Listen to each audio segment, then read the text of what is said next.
Les gens, ils vivent, ils sont à 6 heures de 4x4 de la première ville. Il y a pas, ils sont piégés dans les sables. Ils voient arriver un mec en vélo, pour eux, c'est extraordinaire. Et donc, il y a des échanges qui sont incroyables. Donc, en fait, ce côté exploratoire, je le sens au fond de moi. Et puis après, honnêtement, au-delà de cette particularité qui me colle à la peau, c'est aussi dans ces moments-là où je me sens vraiment bien. Plus ça devient âpre, rude, essentiel, et mieux je me sens.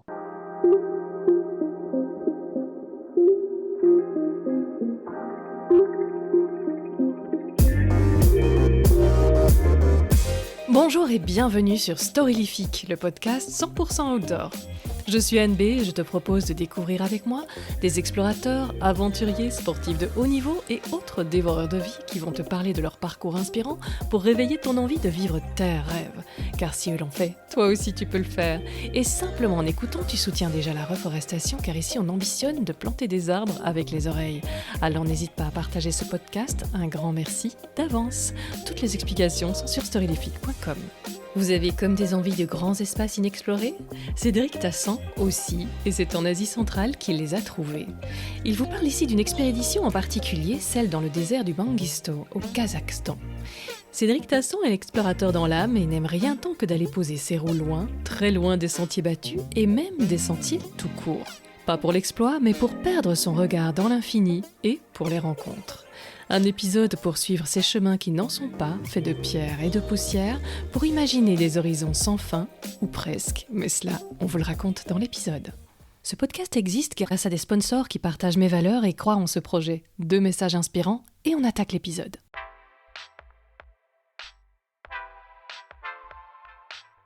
Vous avez déjà essayé d'appeler votre banque et de parler à une personne prête à vous écouter ? Pas si simple. Chez CPH, ils connaissent leurs clients et leurs projets, de même que vous connaissez votre banquier. CPH pourrait vous surprendre. C'est une banque à taille humaine et qui veut le rester. La croissance réfléchie et constructive localement. C'est plutôt plaisant, non ? C'est pour cela que je suis très fière de leur soutien à Storylifique. CPH, de loin la banque la plus proche. Le credo de mon partenaire AS Adventure me parle beaucoup. L'aventure n'est ni une destination, ni une question de difficulté, mais un état d'esprit.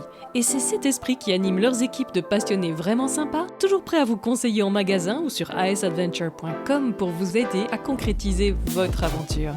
AS Adventure, adventure is everywhere. Bonjour, Cédric Tassan. Anne B, enchanté. Moi de même. Alors, on va avoir le plaisir de te faire venir à Bruxelles au festival Into the Wild le vendredi 28 mars. Tu seras donc présent avec nous. Oui, et en plus, c'est la première fois que je vais en Belgique. Olé! De toute ma vie. Ah ben voilà, c'est l'occasion. On voudra qu'on te fasse découvrir des trucs alors. Bah oui. Challenge quoi. Après toutes les belles photos de paysages de fous que tu nous as amenés, en Belgique, on va devoir chercher un petit peu, mais on va trouver un truc. Non, mais ce qui est dingue, c'est de se dire qu'on peut voyager au bout du monde sans avoir jamais été en Belgique, quoi. C'est parfait, ça va créer ça va résoudre ce manque. Exactement. Et donc tu viendras nous présenter un documentaire d'un voyage assez fou que tu as fait au Kazakhstan. Donc tu as fait 600 km d'itinérance là-dedans au Kazakhstan. Ça t'a pris combien de temps ? Écoute, de mémoire, je crois que c'était dans les 7 jours, si je dis pas de bêtises, à peu près. 7 Un peu jours. moins, je crois peut-être 6 jours, je sais plus. Honnêtement, j'ai toujours un doute sur la durée, mais c'est à peu près ça, quoi. Voilà, une petite grande aventure ou une grande petite aventure, comme on veut, point de vue de temps, mais point de vue intensité, voilà. Est-ce que le temps veut bien dire quelque chose ? Et ben en fait, c'est une très bonne remarque parce que il y a beaucoup de gens qui, à la fois, soit spectateurs ou soit explorateurs ou aventuriers, qui s'inscrivent dans des durées beaucoup plus longues ou dans des aventures beaucoup plus longues, mais en effet, on en oublie en fait l'intensité et on en oublie aussi le projet et la façon dont on voyage. Et c'est vrai que quand tu pars 1 an, forcément, ça paraît extrêmement, extrêmement long, mais en même temps, tu consacres toute ton année à ce voyage-là. Mais moi, en fait, si tu veux, d'abord, c'est pas mon cas, parce que moi, j'ai des enfants, tu vois. Donc, je suis parent, je suis père, donc il faut que je m'en occupe, donc il faut que je Oui, sois c'est en mieux, France c'est aussi. vraiment mieux. Je peux pas partir 6 mois. Non, mais il y en a peut-être qui le feraient, mais en tout cas, moi, mon choix, c'est de pouvoir faire les 2 en même temps. Donc ça, pour moi, c'est extrêmement important de pouvoir avoir cette vie familiale. Et puis aussi, il y a l'intensité, parce que ben, quand tu pars tout seul et tu dois faire un documentaire sur un terrain qui est totalement inconnu, ben là, c'est une autre paire de manches, quoi. Voilà, c'est pas juste une histoire que de faire du vélo, de pédaler, de suivre éventuellement une route pendant 1000 kilomètres où tu n'as plus qu'à suivre des panneaux, même si tu connais pas, même si c'est dur. Mais il n'y a pas la notion d'engagement quand tu t'engages dans un désert comme ça où tu ne sais pas du tout si tu pourras en sortir par la piste que tu vas emprunter, quoi. Oui, d'après ce que j'ai vu, les panneaux, t'as pas dû en voir beaucoup, et même des routes, en fait. Non, voilà, alors t'en croises de temps en temps, parce que je vais pas dire qu'il y en a pas du tout, Ouais, ouais, ouais. mais c'est une aventure qui se veut la plus possible hors des routes, Mhm. parce Ouais. que c'est ce qui me plaît le plus, quoi. Moi, d'ailleurs, je suis très admiratif, tu vois, sur ces voyageurs qui partent des fois très longtemps et qui chiffrent ces routes pendant plusieurs mois. Parce que je me dis à quel point c'est extrêmement dangereux en fait d'être à la merci de ces moindres véhicules qui peuvent t'accrocher. Déjà en France c'est compliqué. Ouais. Dans des pays c'est le vélo n'existe pas du tout. Donc tu vois donc pour moi en fait c'est source de danger donc j'évite un maximum quoi. Voilà. Aussi, ouais, c'est vrai qu'on en avait Tu parlé vois, puis avec. pour la pollution, pour tout ça, Ouais. je préfère on va dire peut-être les rencontres qui sont plus rudes, plus authentiques, plus immersives avec des gens qui vivent dans des endroits où justement ben, ils ont peu de rencontres quoi. Oui. Oui, ça c'est trop chouette. Ça c'est aussi quelque chose. C'était peut-être, tu disais, un peu moins le cas dans cette aventure-ci, mais Oui. sinon tu en as fait beaucoup d'autres. Oui, campe-nous un petit peu ton univers. En fait, moi bon, ça fait longtemps que je voyage, ça fait longtemps aussi que je fais du vélo à travers le monde, mais ça fait que depuis 2021, août 2021, que je fais de l'aventure à vélo en solitaire. Moi, c'est ce qui me caractérise en fait, vraiment de partir, tout seul à vélo et de ramener donc, un témoignage. Et c'était vraiment Heu sur un malentendu, ça peut marcher, si je me souviens bien. C'était pas du exactement. tout prévu que tu ailles en Non, non, solitaire. c'était pas T'avais jamais fait prévu, ça en non, non. solitaire, ouais, ouais. Exactement. Moi, l'idée, c'était de repartir dans un modèle avec des compagnons, quoi. Ouais. Et comme ça a été sur un coup de tête, il y a personne qui a voulu venir avec moi. C'est pas que je me suis engueulé avec tout le monde, c'est qu'en fait, C'est ça. personne ne voulait, tu vois? Ça va, Et on l'aime toujours, c'est bon. ouais, ouais, Il a bon, encore c'était des voilà. amis. C'est ça, il y avait encore des amis, mais ceux-là voulaient pas venir. Et donc je me suis retrouvé tout seul. Et ce qui fait Et c'était que, où cette première fois tout seul? au Kirghizistan, Mhm. donc en D'accord. Asie centrale, et ça a été une révélation donc pour l'aventure en solitaire. Mhm. Parce que justement, c'est la rencontre avec l'autre qui est d'une pureté absolue, parce que tu es obligé de te mettre à nu hein, face à ces gens que tu rencontres. Mhm. Il n'y a pas moyen d'échanger avec un compagnon et éventuellement voilà, de rester entre Français. Et puis après, ça a été le coup de cœur pour cette destination, l'Asie centrale, parce que les paysages sont incroyables.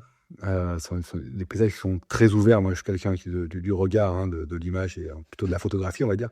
Et donc, j'ai besoin de ces visions très panoramiques. Et donc, ces pays-là offrent justement ces tableaux de maître, en fait. C'est incroyable. Mais il te manque juste l'appareil à 360 degrés, parce que c'est vraiment ça là-bas. Ouais, c'est ça. C'est ça. Mhm. Et puis, l'autre point, bien sûr, c'est la chaleur des rencontres.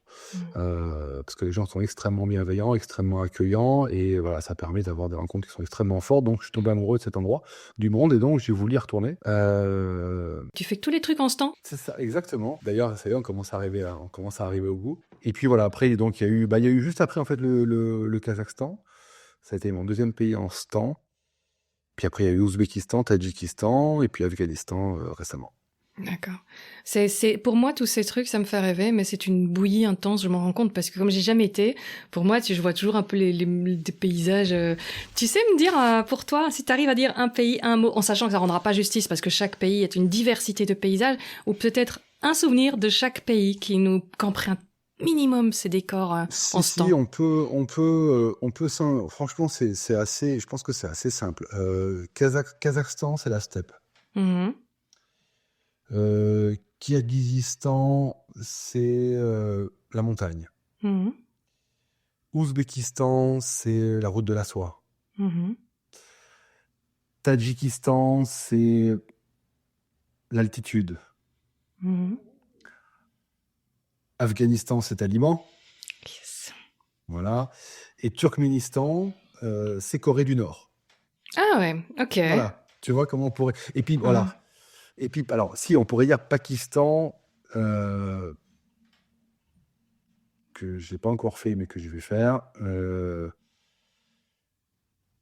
Diversité, grand écart. C'est-à-dire que tu as un pays, par exemple, où entre le nord et le sud, c'est totalement différent, quoi. Le sud est un coupe-gorge, le nord est un endroit, c'est presque la Suisse, quoi. Tu vois? Ouais, ouais. Donc c'est assez intéressant. Mais après, voilà, donc ça, c'est quand même un grand pays. Mais après, pour revenir sur les autres pays, voilà, donc, tu vois, Kazakhstan, il faut imaginer un endroit qui est extrêmement vaste. C'est le 9e plus grand pays du monde, si je dis pas de bêtises.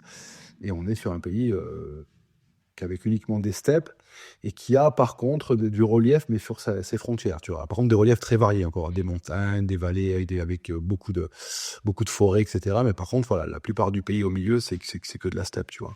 Voilà. Parce que j'ai vu beaucoup d'images où tu roulais sur des espèces de pierriers. Tu te dis, oui, c'est un bon endroit pour rouler déjà. Donc, rouler, Oui, c'était oui. très relatif. Bah, Tu là te où dis, j'ai été, en effet, c'est encore différent. Voilà, ouais. on est vraiment à l'ouest du pays, hein, dans le désert du Mangistau. Alors là, il y a de la steppe, mais il y a aussi ces formations géologiques qui sont incroyables, quoi. C'est magnifique, c'est vrai. Et donc, comment tu prépares? Parce que j'aimais bien dans le film Les rêves ne rêvent les rêves ne rêvent jamais, les rêves ne meurent jamais, NB, de Sébastien Blémont, que je salue au passage. Il a fait ce film parce que depuis qu'apparemment il avait 8 ans, il avait dit qu'il ferait un jour un film sur les gens qui vivent leurs rêves, tu vois? C'est fou, hein? Et c'est revenu avec le Covid quand il s'est rendu compte que ses filles ne rêvaient plus trop dans ce monde dont on sait pas trop où il va. Et donc, il a interviewé toute une série de rêveurs sachant rêver. Et il y avait des gens super chouettes là-dedans, dont... je vais encore dire Jean Dormeur-Messon, alors que c'est l'autre académicien. Bref, bravo pour... j'ai pas une mémoire des noms. Tu l'auras peut-être remarqué, Eric. Non. Qui disait... on ne peut pas rallonger la vie, mais on peut mettre plus de rêves dans la vie. Parce que c'est vrai que on se rend la vie plus intense. Donc ça m'a parlé parce qu'on parlait de ton parcours, de cela, que l'intensité était quelque chose de peut-être beaucoup plus important que la durée. Et quelqu'un d'autre disait ça, je sais plus du tout qui c'est, donc je sais même plus qui c'est, donc le nom j'oublie complètement, disait lui que la plus belle période quand on est enfant, c'est souvent avant Noël. Quand on rêve des cadeaux qu'on va avoir. Et puis évidemment, quand on a le cadeau, on est super content. Mais donc toute la période de préparation d'une aventure, en fait... Elle est magique aussi. Donc je suppose que justement, comme ça va être intense, ça va être une semaine, tu dois bien préparer pour bien savoir ce que tu dois faire. Peut-être plus que quelqu'un qui se dit, je vais sur place, j'ai un an, on verra. Donc tu commences déjà à rêver, à être un peu là-bas dans ta tête, tout en étant parmi nous. Comment tu prépares tout ça? Comment tu vis cette période d'avant? Et depuis combien de temps tu avais ce projet? Alors en fait, le Kazakhstan, c'est un projet particulier en termes de longueur, mais par contre qui s'inscrit toujours dans la même démarche. C'est-à-dire que moi, j'ai une étincelle au départ, qui est souvent une étincelle d'image. Tu vois, ça rejoint ce que je disais tout à l'heure par rapport au fait que je suis un homme du regard, un homme de la photographie. Et alors, je crois que c'était en 2019, donc c'était avant le Covid, c'est sûr. Ma femme m'amène à une expo de photos à la Seine-sur-Mer, dans un très beau lieu. Et je tombe sur ces images, sur deux images, je crois, du Kazakhstan, 2 grandes photos, par une photographe, dont je viens d'oublier le nom, que je connais. Oh, merci, bienvenue au club. Non, mais c'est terrible, en fait. Tu te dis, attends, je vais pas l'oublier. Et ben si, je l'ai oublié. Micheline Pelletier, voilà, ça m'en revient. Ah, mais c'est souvenu. Moi, je sais souvenu, tu vois. Et en fait, c'est une photographe qui a parcouru le monde, tu vois, et qui a été au Kazakhstan, dans le désert du Mangistau, peut-être en 2017 ou en 2018, un an avant l'expo.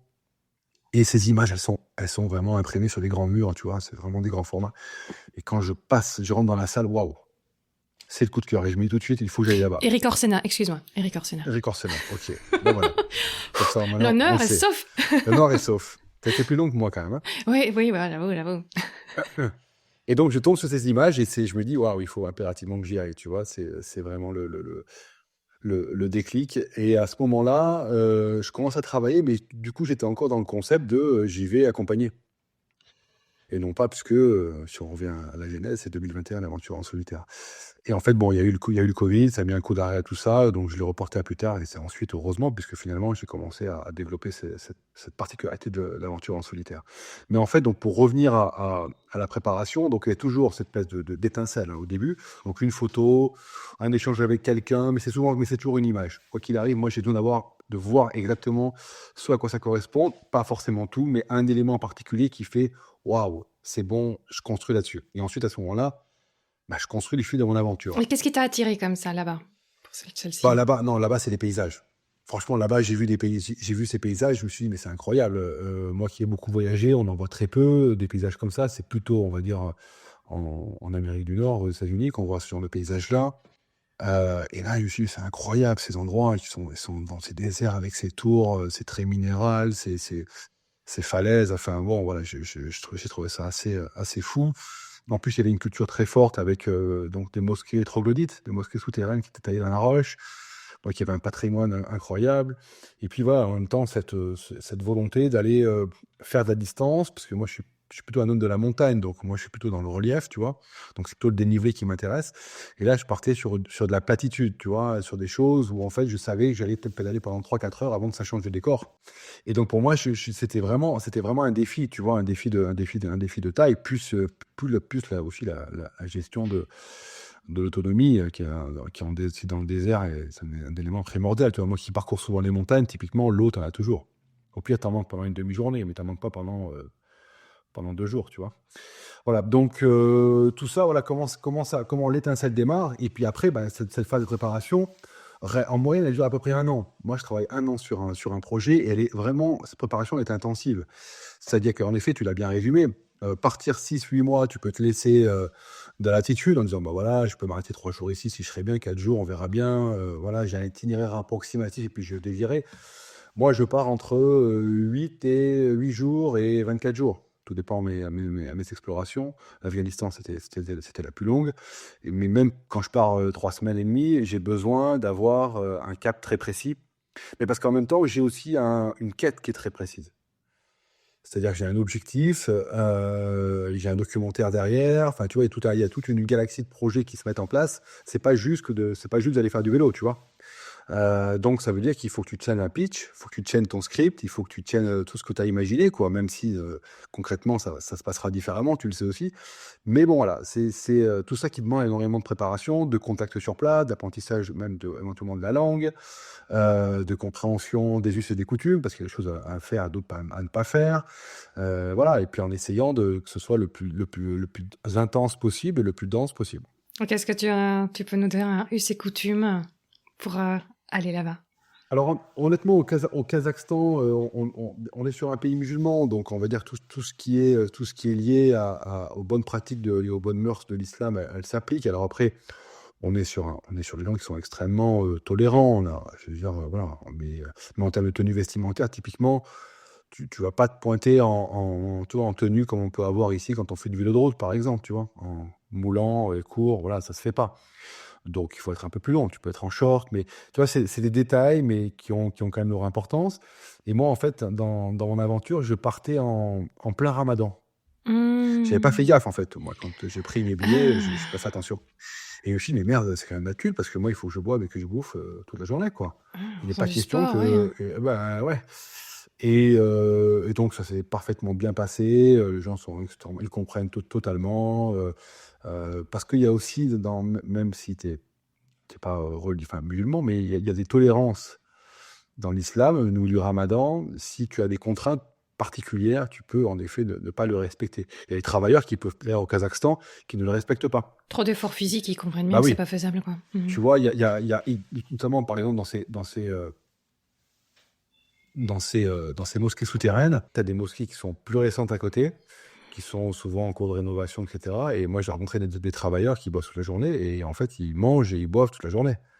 Parce qu'ils travaillent et qu'ils peuvent pas se permettre de suivre le jeûne. Voilà, donc en fait, ça s'est bien passé, mais tu vois, c'est tout un tas de choses qu'il a fallu quand même anticiper et préparer un peu, quoi. Ouais, je me demandais aussi parce que bon, on connaît Sophie Planck tous les deux. Bon, je venais justement à la maison quand on s'est parlé la dernière fois. Je lui ai bien remis ton bonjour en fait.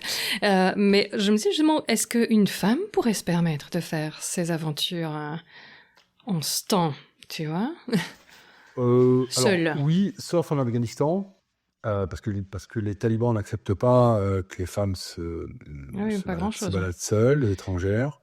Non, c'est pas grand-chose. Tolère encore un peu minimum qu'elles existent, mais c'est tout juste, oui. Ouais, ouais, ouais, ouais, d'ailleurs, c'est assez étrange comme vision, mais bon, voilà, des fois, j'ai du mal à comprendre parce que je me dis que, enfin, comment faire sans les femmes? Si on voit non, mais si on voit que un intérêt très simple, Oui, oui, oui, un peu tu vois, je basique. veux dire, en étant très fermé, très cloisonné, je vois, tu te dis, mais je comprends pas.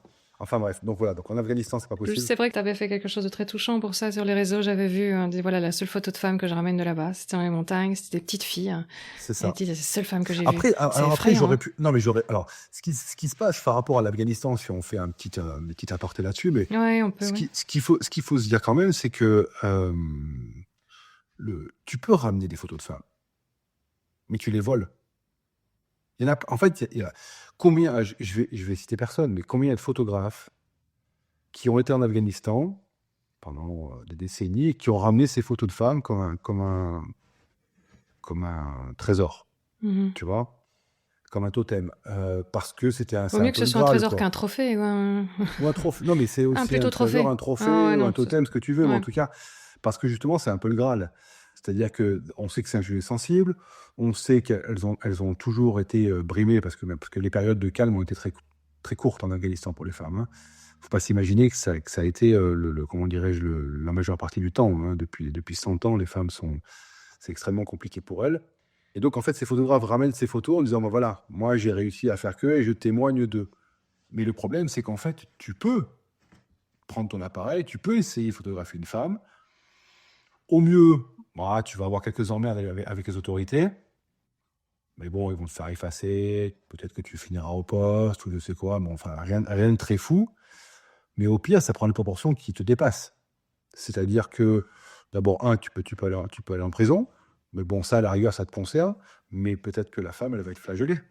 Ah oui, d'accord. Ouais. Tu Ah vois. oui. Ah oui, ça c'est Ou malsain. ça pourrait être même jusqu'à la répudiation parce que, en fait, tu as sali son image. Ah Tu vois. Donc les C'est conséquences sont très égoïste. extrêmement graves, en Ouais. fait. Exactement, c'est très égoïste. Donc il faut faire extrêmement attention à ça. C'est facile de dire, ouais, j'ai ramené. Enfin, c'est facile, non, c'est pas facile, mais c'est assez simple de dire, j'ai ramené une photo, voilà, regardez, etc. Mais quelles sont les conséquences qu'il y aurait pu avoir pour ces personnes? C'est pour toi, c'est une chose. Quand tu prends le risque pour toi-même, moi, j'estime que, voilà, tu le sais en âme et conscience. Mais quand tu vas faire des photos de femmes en Afghanistan, bah, il faut savoir que, alors si c'est une burqa, bon, il n'y a pas de problème, on ne le voit pas. Donc, je veux dire, voilà. Mais si c'est un visage qui est reconnaissable, ça peut être un problème, quoi. Voilà. Donc, il faut être extrêmement prudent avec tout ça. Et donc, pour revenir à ta question initiale, c'est est-ce que les femmes pourraient faire ce genre d'aventure? Hormis en Afghanistan, tout le reste, oui. Oui, parce que même Voilà. qu'en pays musulman, c'est Mais pas toujours la l'Afghanistan, fête. c'est un pays en stand, mais qui n'a rien à voir avec les autres. Il faut toujours le sortir de. Enfin, tu ne peux pas comparer Afghanistan et Kazakhstan. Oui, en effet, il y a le stan. Mais stan, c'est le suffixe, ça veut dire le pays de. Le pays des Afghans ou le pays des Kazakhs. Donc, si ce n'est que ça, on pourrait être le Francistan, hein, le pays des Voilà. Français, tu vois, ou le Belgistan, pays des Belges, tu vois. C'est pas pour autant que ce serait la même chose que l'Afghanistan. Voilà, mais bon, en tout cas, le Kazakhstan, le Kirghizistan, l'Ouzbékistan et même le Tadjikistan, qui est un peu plus dur au niveau islam, tout dépend où on va, mais même à ce niveau-là, c'est extrêmement. Les gens sont extrêmement bienveillants, quoi, vis-à-vis de la femme. D'accord. Super. Voilà, je te laisse continuer après cet aparté. Donc, on disait la manière dont tu avais conceptualisé, préparé tout ça. Ça te prend combien de temps, la préparation d'un voyage comme ça?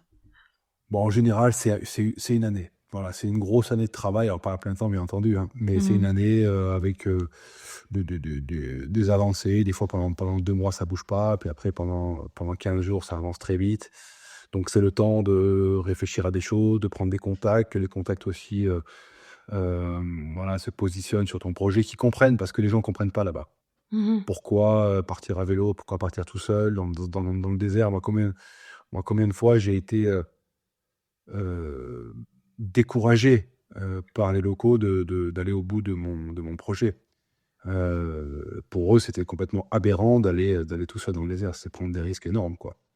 Donc, il n'y a personne qui voulait. Ça a mis beaucoup de temps à trouver des gens parce que moi, j'ai besoin d'une équipe logistique pour à la fois me déposer et me chercher au bout. Et j'ai mis du temps à trouver parce que les gens ne voulaient pas.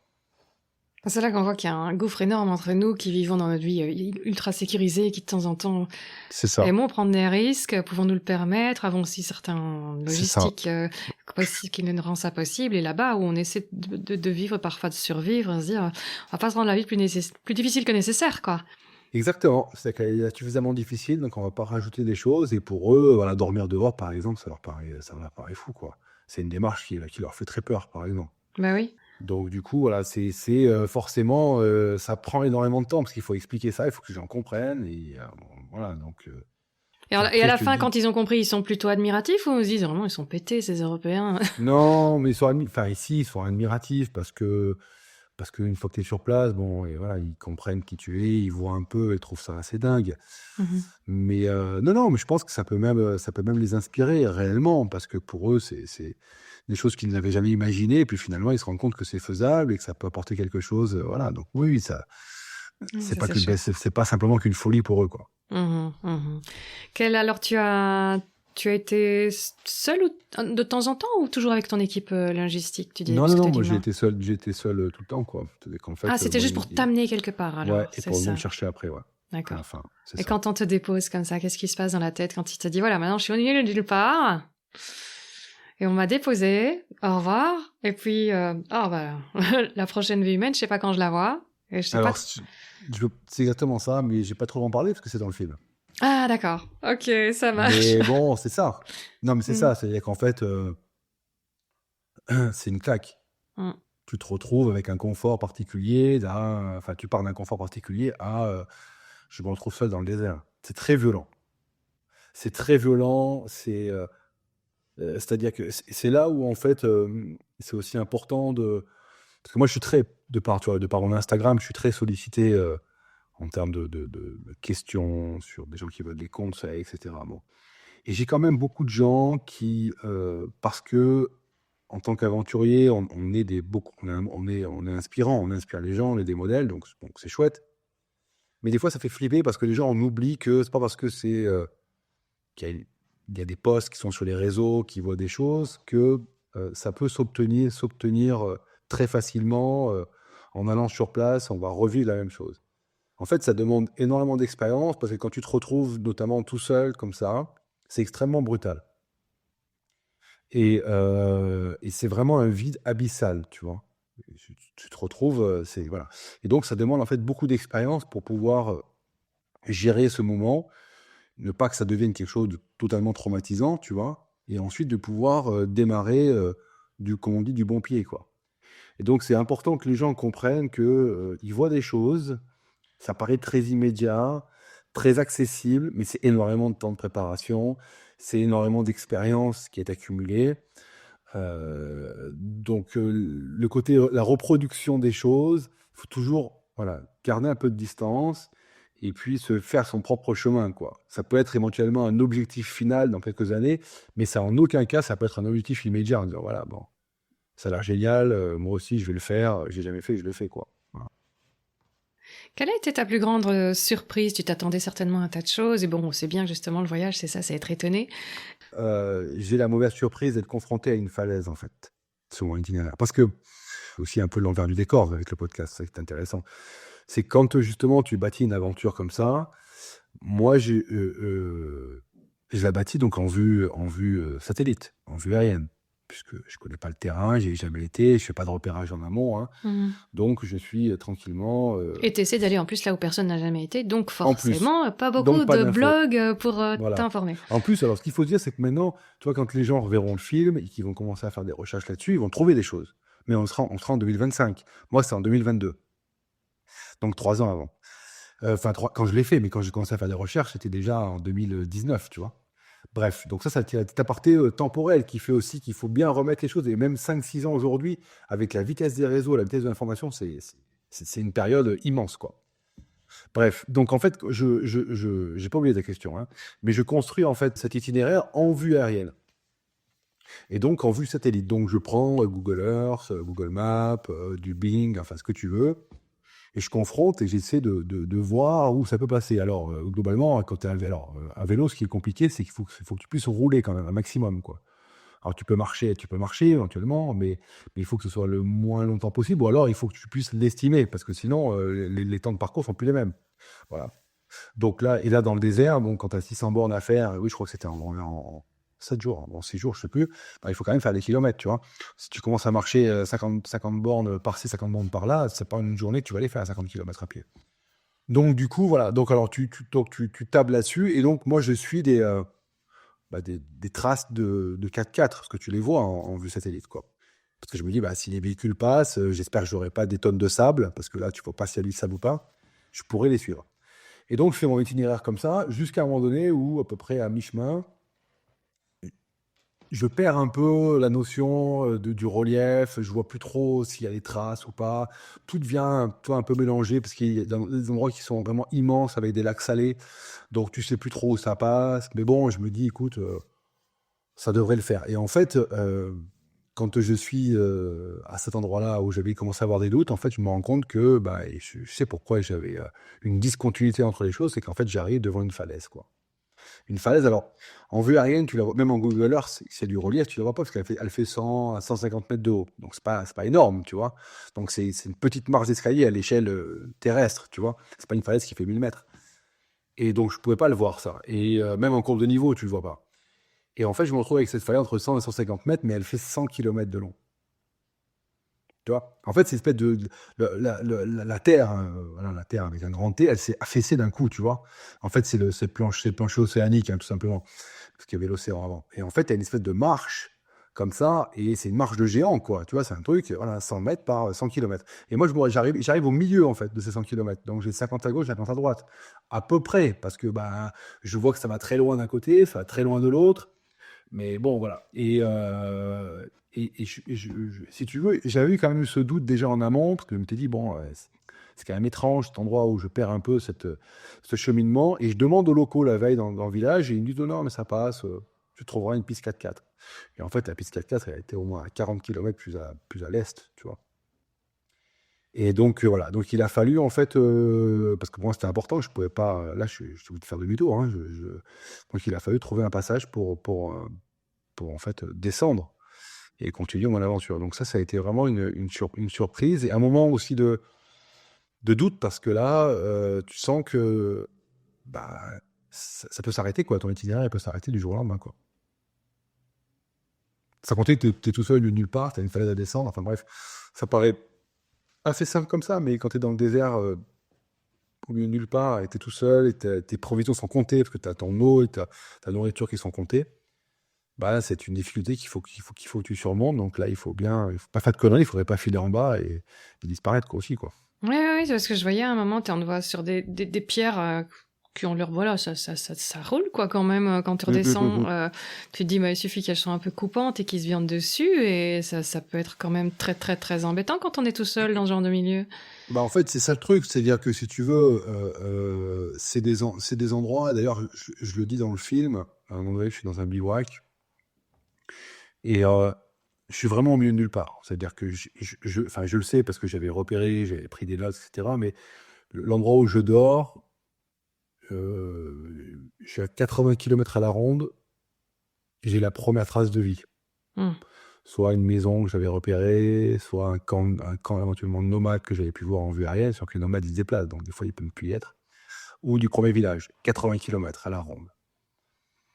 Bon, 80 km, tu te dis, bon, ok, mais c'est 80 km, si t'arrive quoi que ce soit, que t'as plus ton vélo, parce que tu casses une pièce dessus et que tu te retrouves à pied, 80 km, ça devient extrêmement grave.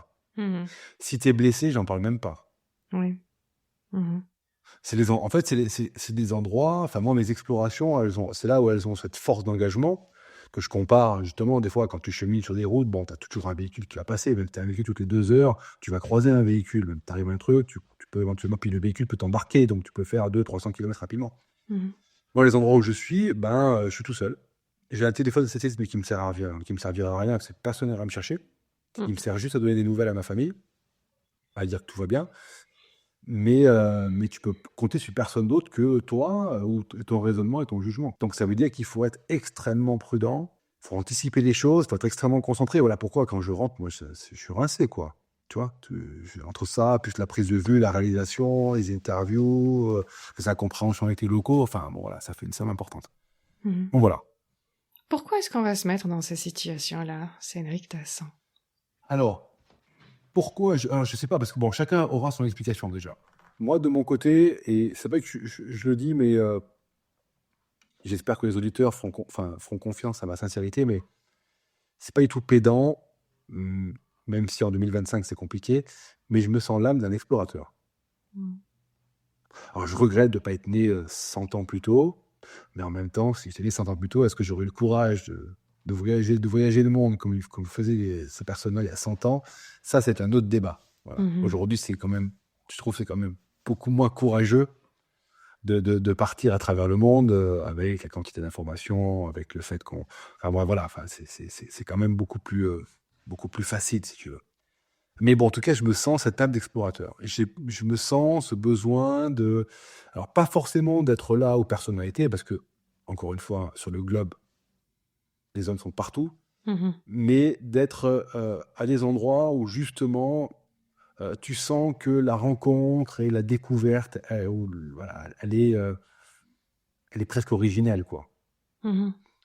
Du moins que les gens que tu vas rencontrer, tu es quasiment certain que ils ont peut-être vu personne comme toi de ta culture, tu vois. Et Mhm. ça a été le cas dans de nombreuses aventures que j'ai pu faire, tu vois. J'étais en Ouzbékistan, dans des montagnes, par exemple, où les gens n'avaient jamais vu un étranger. C'est l'Ouzbékistan. L'Ouzbékistan, il y a du tourisme, tu vois. C'est pas non Mhm. plus... tu vois. Mais bon, il a fallu s'écarter un peu, monter dans ces montagnes, et les gens étaient subjugués de rencontrer un occidental. Et moi, j'étais subjugué de voir comment ils vivent. Et Mhm. au Kazakhstan, de la même façon. Quand j'arrive dans ce village à la fin de Akoudouk, les gens, ils vivent, ils sont à 6 heures de 4x4 de la première ville. Ils sont piégés dans les sables. Mhm. Ils voient arriver un mec en vélo, pour eux, c'est extraordinaire. Et Mhm. donc, il y a des échanges qui sont incroyables. Donc, en Mhm. fait, ce côté exploratoire, je le sens au fond de moi.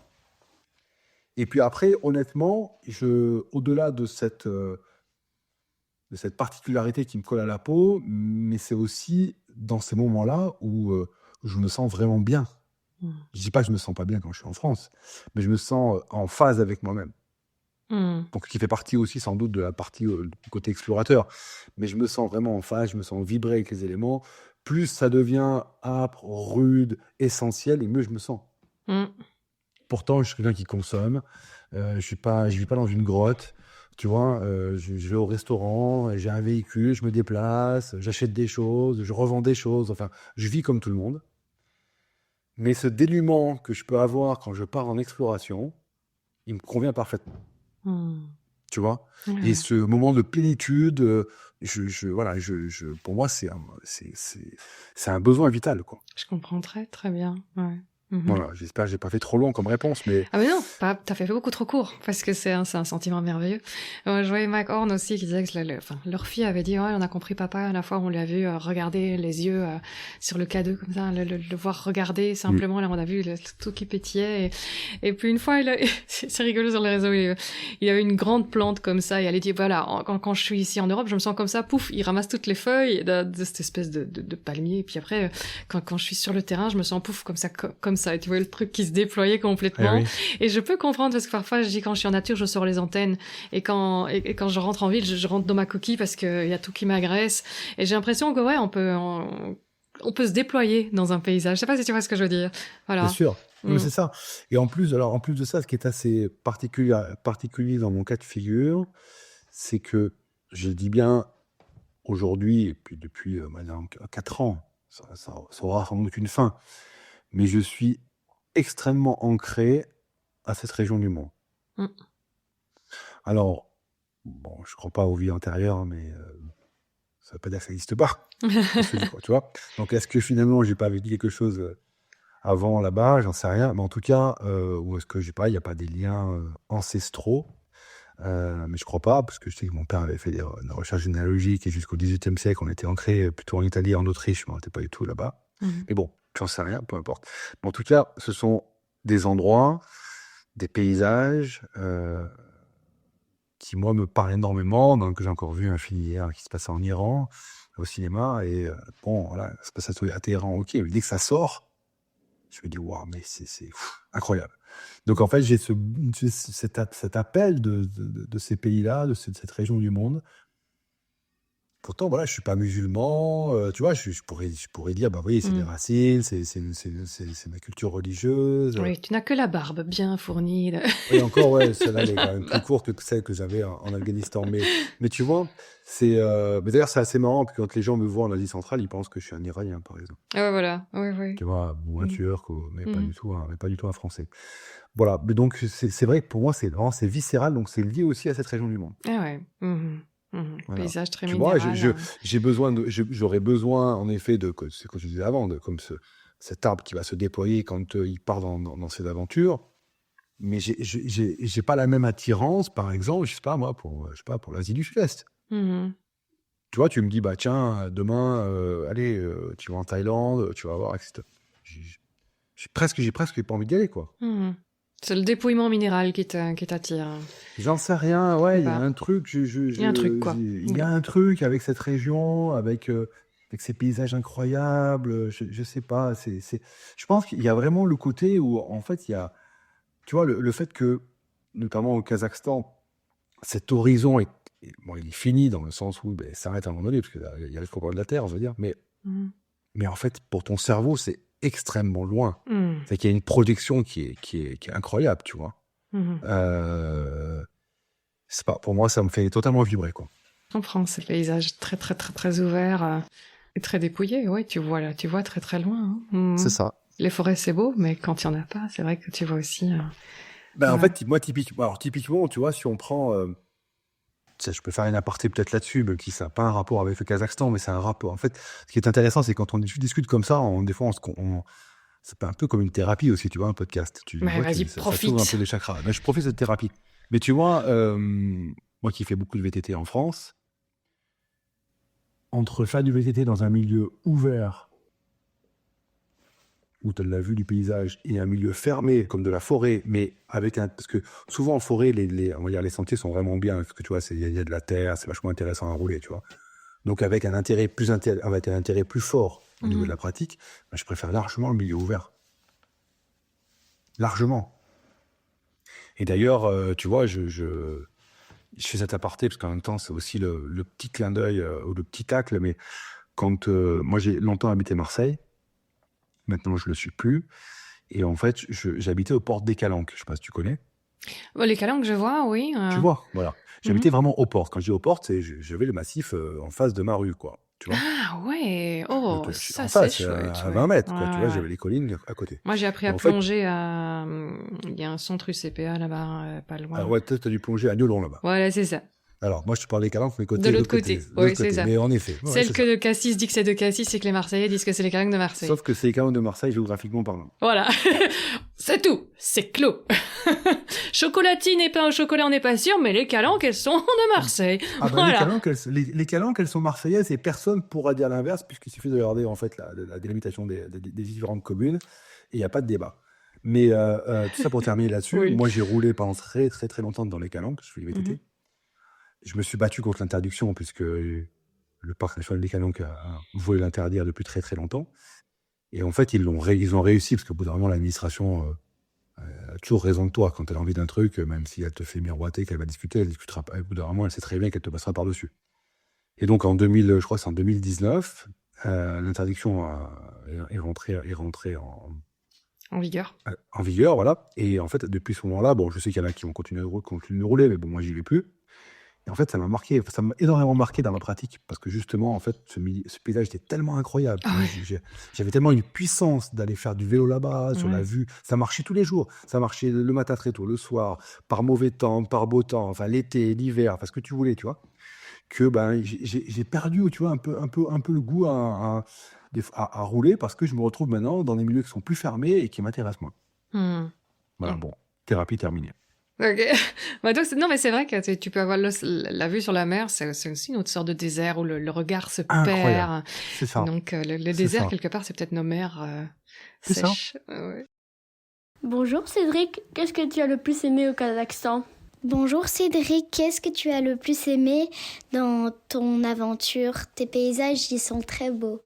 Je te remercie pour cette question. Alors c'est vrai que c'est toujours un peu compliqué d'y répondre parce que c'est un ensemble de plusieurs choses. Dans cette aventure, c'est vrai que j'ai beaucoup aimé les paysages. Tu as vu, ils sont spectaculaires. Ce désert est incroyable. Moi, je n'avais jamais vu de tels endroits dans le monde. Mais avant tout, c'est vrai qu'au-delà des paysages, moi, ce que j'ai apprécié le plus, en fait, ce sont les gens. Les Kazakhs, avec leur hospitalité, ce sont des gens incroyablement généreux. Et voilà, donc je pense que c'est ça qui m'a le plus marqué dans cette aventure. Et dans les rencontres, sinon, dans ces déserts, elles sont aussi peut-être d'autant plus précieuses que, comme dans une ville, on ne voit plus personne. Il y a plein de monde, il y a plein de personnes super intéressantes, mais on les regarde même pas. Même, on a ce. J'ai remarqué récemment, je me dis pourquoi est-ce que les gens ne se regardent même plus en ville, mais c'est parce que le regard a quelque chose de très intrusif, quelque chose qui te... Les animaux, pour beaucoup d'animaux, regarder dans les yeux, c'est une menace, parce qu'en général, tu évites le regard par politesse chez les gorilles, chez les chats, enfin plein. Et en ville, en fait, on retrouve ça, on ne regarde pas trop les gens dans les yeux pour leur laisser, parce qu'on a une tellement petite sphère d'intimité qu'on préfère ne pas se regarder, s'ignorer, après pour le pire aussi d'ailleurs, mais et donc tu regardes très peu, tu vois très peu, que tandis que quand il y a très très peu de monde quelque part, tu peux te permettre d'être à nouveau peut-être plus ouvert et de vraiment regarder, tiens, qui est cet étranger qui arrive, et tiens, je découvre des gens que je ne connais pas, et comme c'est pas toute une ville, on se regarde certainement plus, donc je trouve qu'il y a une préciosité des rencontres quand il y a peu de monde. Mais c'est exactement ça. Je crois que tu as entièrement bien résumé les choses. Bon, en ville, les interactions sociales sont extrêmement importantes, donc du coup, on va pas les chercher, et on essaie en effet de les limiter un maximum, puisque déjà, on est en suractivité à ce niveau-là. Donc chacun se renferme un peu dans sa bulle et essaie de laisser une place à l'autre, en fait, tout simplement. Alors que oui, quand tu es dans un milieu isolé comme ça, que ce soit dans le désert ou dans les montagnes, en fait, il y a le côté solidarité qui joue, parce que l'être humain joue en permanence contre les éléments, ou joue avec, mais en tout cas, il se débat et il survit. Et donc, quand quelqu'un arrive dans cet élément-là, alors, il peut apparaître comme un intrus, hein. Il ne faut pas se leurrer, il ne faut pas s'imaginer que où que tu ailles dans le monde, parce que c'est isolé, les gens vont bien t'accueillir. Les gens, ils peuvent aussi avoir peur de cette arrivée d'étrangers. Mais en tout cas, ce qui est sûr, c'est que si cette peur, elle disparaît, et on va voir, je vais aussi donner mon sentiment là-dessus, mais du coup, en fait, oui, la symbiose entre les êtres humains, elle fonctionne immédiatement. Et il y a cet instinct de survie commun, et de dire, viens, je te mets sous ma protection, reste avec nous. Et puis, il y a le côté rarissime de la rencontre. Donc, quelque part, tu sais, c'est un peu comme... Quand on est gamin, les parents, ils ont des amis qui viennent, c'est la fête à la maison. Toi, c'est un peu ça. C'est pas tous les jours, mais toi, tu sais que tu peux gratter un truc, il y a un échange qui peut se faire, tu peux te coucher plus tard éventuellement, tu vois. Voilà, c'est un peu le même Mes truc. filles, c'est plutôt, des gens qui viennent, ouais, des chips, apéro. C'est ça. Non, mais c'est exactement c'est ça. Et donc, si tu veux, mais par contre, si t'avais du monde tous les jours, tes filles, elles te diraient plus ça à la fin. Elles te diraient, bon, attends, c'est bon, je vais être tranquille, je vais regarder la télé tranquillement. Ouais, bien sûr. Tu vois, et là, parce que ça devient intrusif. Tu vois, elles sont en pyjama. Non, j'ai pas envie d'être en pyjama alors qu'il y a des gens qui, tu vois. Alors que là, bon, une fois par mois, oui, je suis en pyjama devant les gens, c'est pas grave. Donc voilà, donc ça c'est vraiment le côté intéressant. Et après, ce que je disais, c'est qu'il y a le côté, comment dire, vagabondage qui peut des fois être assez mal perçu par les populations, on va dire, autochtones, locales. Parce que justement, elle se méfie aussi, ça dépend où tu es, de l'étranger, hein, en fonction de quel message il peut amener, quoi, et quelle menace il pourrait être. Moi, j'ai l'avantage, et les gens qui font du vélo l'ont expérimenté le savent, que c'est un atout justement pour démonter un peu tous ces a priori, ces préjugés, quand tu as une rencontre comme ça d'autochtones, de locaux qui sont hyper isolés, parce qu'en fait, ça les fait délirer. C'est-à-dire qu'ils se disent, mais qu'est-ce que ce mec fait là à vélo? D'abord, tout le monde sait ce que c'est qu'un vélo. Dans le monde entier, tout le monde. J'ai pas fait tous les peuples du monde, mais bon, j'imagine qu'à peu près, la majorité de la population de la planète sait ce que c'est qu'un vélo. Et puis d'ailleurs, il y en a beaucoup qui savent en faire d'ailleurs. Et en fait, ils se disent, mais attends, nous déjà, on transpire ici, on galère, et l'autre, il arrive en vélo. Donc en fait, plutôt de se dire, mais attends, est-ce que c'est pas parce que bon, un vélo, c'est pas menaçant. Oui, c'est ça. À pied, on se dit, il a peut-être tout perdu. Enfin, qu'est-ce qu'il cherche? Ouais, peut-être qu'il peut avoir une arme dissimulée, un truc, j'en sais rien, tu vois. À vélo, ça fait peur à personne, le vélo. Non. Or, tu pourrais cacher beaucoup plus d'armes sur l'échappe-gauche d'un vélo, mais ça fait moins peur. Au moins, on sait que normalement, t'es pas quelqu'un qui est un vagabond. Le mec dangereux, il se dépasse pas à vélo, faut pas, tu vois. Donc en fait, ça casse tout de suite ce mythe-là, et donc ça permet en fait d'avoir un premier abord qui est extrêmement bienveillant, extrêmement curieux, extrêmement rigolo. Et puis après, éventuellement, les gens te posent des questions sur toi, qui tu es, mais bon, c'est déjà acté, quoi. Tu vois, tu es déjà accueilli, et tu fais partie de la famille, quoi. Donc ça, pour moi, ça, c'est extraordinaire, le vélo. Voilà. C'est vraiment incroyable. Et alors, tu te faisais aussi accueillir chez l'habitant de temps régulièrement, je Oui, suppose. On oui, mange oui. quoi là-bas, dans ces petits coins reculés Alors, bon, c'est assez monotone, la nourriture, là-bas, donc, dans ces régions du monde. On mange encore Euh, pour se nourrir, quoi, aussi. Oui, et puis en même temps, il y a pas cette opulence qu'on peut avoir en Europe, tu vois, de choix divers et variés, de nourriture. Et puis là-bas, ils ont pas de plats cuisinés, ils cuisinent leurs plats, tu vois, donc ils vont cuisiner les légumes qu'ils peuvent avoir, etc. Et dans le désert, il n'y a pas grand-chose qui pousse, donc c'est toujours la même chose. Alors tu vas retrouver, bien sûr, tu vas retrouver du riz, bon, ça c'est universel, bon, c'est importé, bien entendu, mais tu vas trouver du riz. Tu vas trouver éventuellement quelques légumes, bon, beaucoup de pommes de terre aussi. Tu vas trouver un peu de viande voilà, si les gens ont un peu de bétail. Et quoi, Tu c'est vas plutôt retrouver les chèvres là-bas? C'est plutôt quoi? il y a les chameaux, il y a tout un tas de Ah trucs. oui. Alors les chameaux, ils évitent de trop les manger parce que ça coûte assez cher, tu vois. Mais tu as du cheval aussi. Bon, voilà, t'as toutes sortes de viande. Tu as de la chèvre, etc. Et puis voilà, donc ça va se limiter à ça. Puis éventuellement des bouillons, tu vois.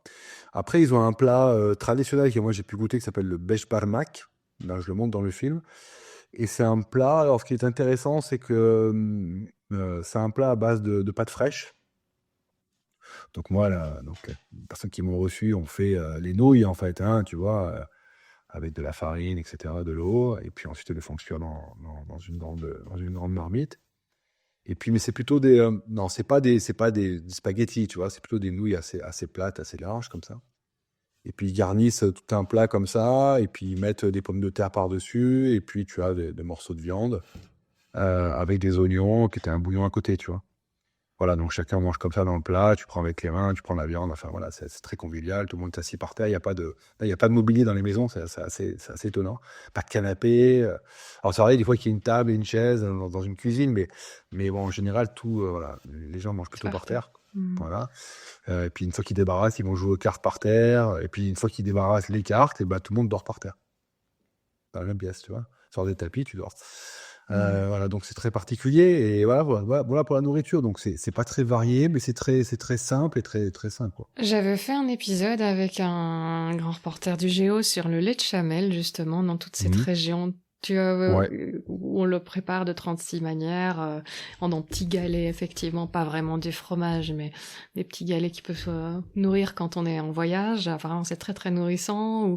Tu as aussi goûté des spécialités avec du lait Ouais, de alors, chamel? oui, moi j'ai goûté.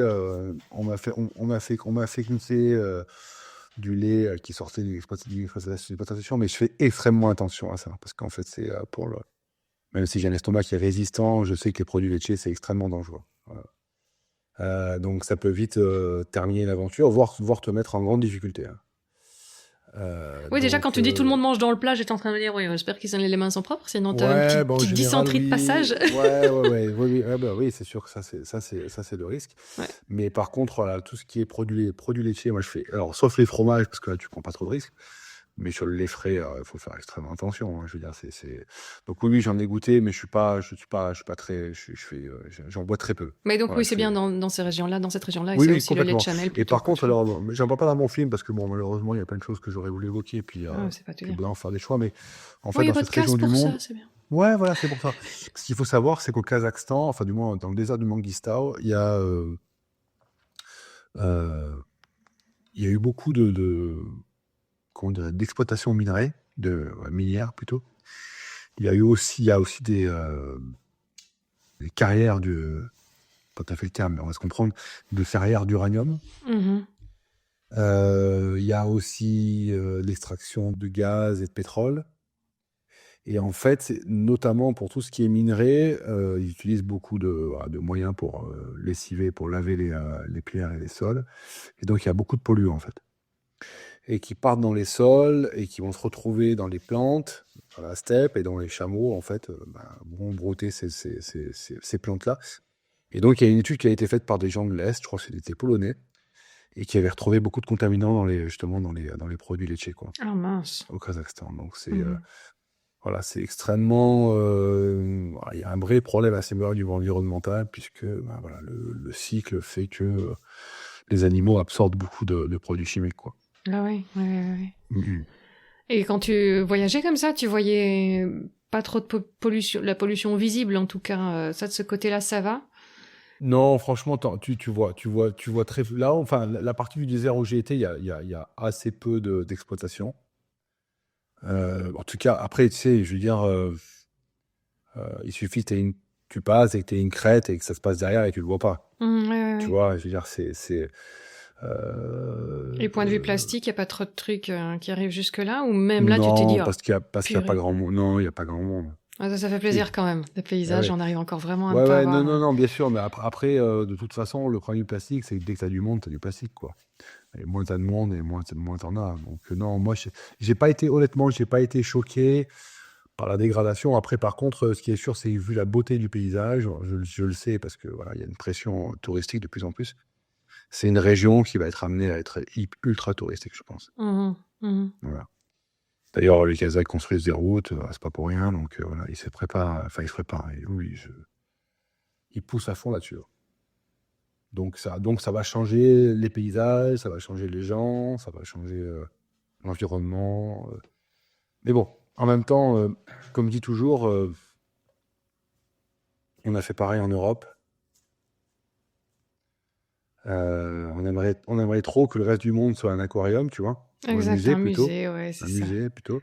Et de se dire comme ça, au moins on l'a pour nous, mais c'est tellement égoïste que, voilà, que des fois il faut aussi faire un pas de côté, se dire, je sais pas, moi, quand je vais dans les Alpes du Nord, dans les Alpes, en France, toutes les vallées sont bétonnées, construites, il y a des routes de partout. Pour que j'arrête, tu vois, la route, elle va monter jusqu'à 1500, 1700 mètres d'altitude, il faut gagner un groupe, puis après, c'est à pied, mais c'est dans la montagne, tu vois, donc j'ai plus l'authenticité qu'on pouvait y avoir il y a peut-être 150 ans, où tu peux aller à pied, rencontrer des gens, voilà, dans des hameaux, c'est fini. Bah oui, mais le monde évolue comme ça de partout, quoi. Donc, honnêtement, ça fait toujours quelque chose parce qu'on aimerait le conserver pour nous, voilà, donc très égoïste. Et en même temps, je me dis quand même qu'il y a des endroits du monde où ils vont y perdre. C'est certain. Moi, les endroits que j'ai pu faire dans le monde entier, je me dis que maintenant, les gens, le jour où ils auront accès à la route, ils auront accès aux communautés, mais ils auront accès à la pollution, à d'autres problématiques, à des problèmes de vraie pauvreté. Oui. Parce que tant que tu n'as pas la route, si tu veux, il n'y a pas la notion de consommation qui arrive. Ben oui, c'est ce que j'essaie. Parfois, on était dans des endroits à circuler au Laos. Bon, le Laos, c'est déjà fort développé, hein, mais il y a quand même des endroits où elle dit, oh maman, ici les gens sont pauvres. Je dis non, ils sont pas pauvres. Ils sont pas pauvres. Ils ont tout ce qu'il faut. Ils ont un toit, ils ont à manger. Ils sont tous plus ou moins au même niveau social. Donc, il n'y a pas de ressenti de pauvreté. Ils sont bien, en fait. Ça. Ils se sentiront pauvres le jour où ils seront confrontés à des gens de la ville qui ont 36 trucs dont on n'a pas besoin, qui fait qu'on travaille pour obtenir ces trucs dont on n'a pas besoin. Ils auront moins de temps en famille, ils vont devenir comme nous beaucoup plus séparés des autres. De changer le regard sur ce qu'est la pauvreté, vraiment, c'est exactement ça. Et oui, je suis intimement convaincu qu'il y a beaucoup de peuples dans le monde qui vivent chichement, comme on dit, mais qui ne sont pas dans un état de pauvreté, qui sont dans un état de fonctionnement à minima, mais avec des besoins primaires, mais qui sont assouvis, comme on dit, et qui permettent de vivre ou de survivre, mais bon, en même temps, je vais dire une connerie, mais quand tu habites à Bruxelles et que tu gagnes 1500 € par mois, tu survis. Tu fais quoi?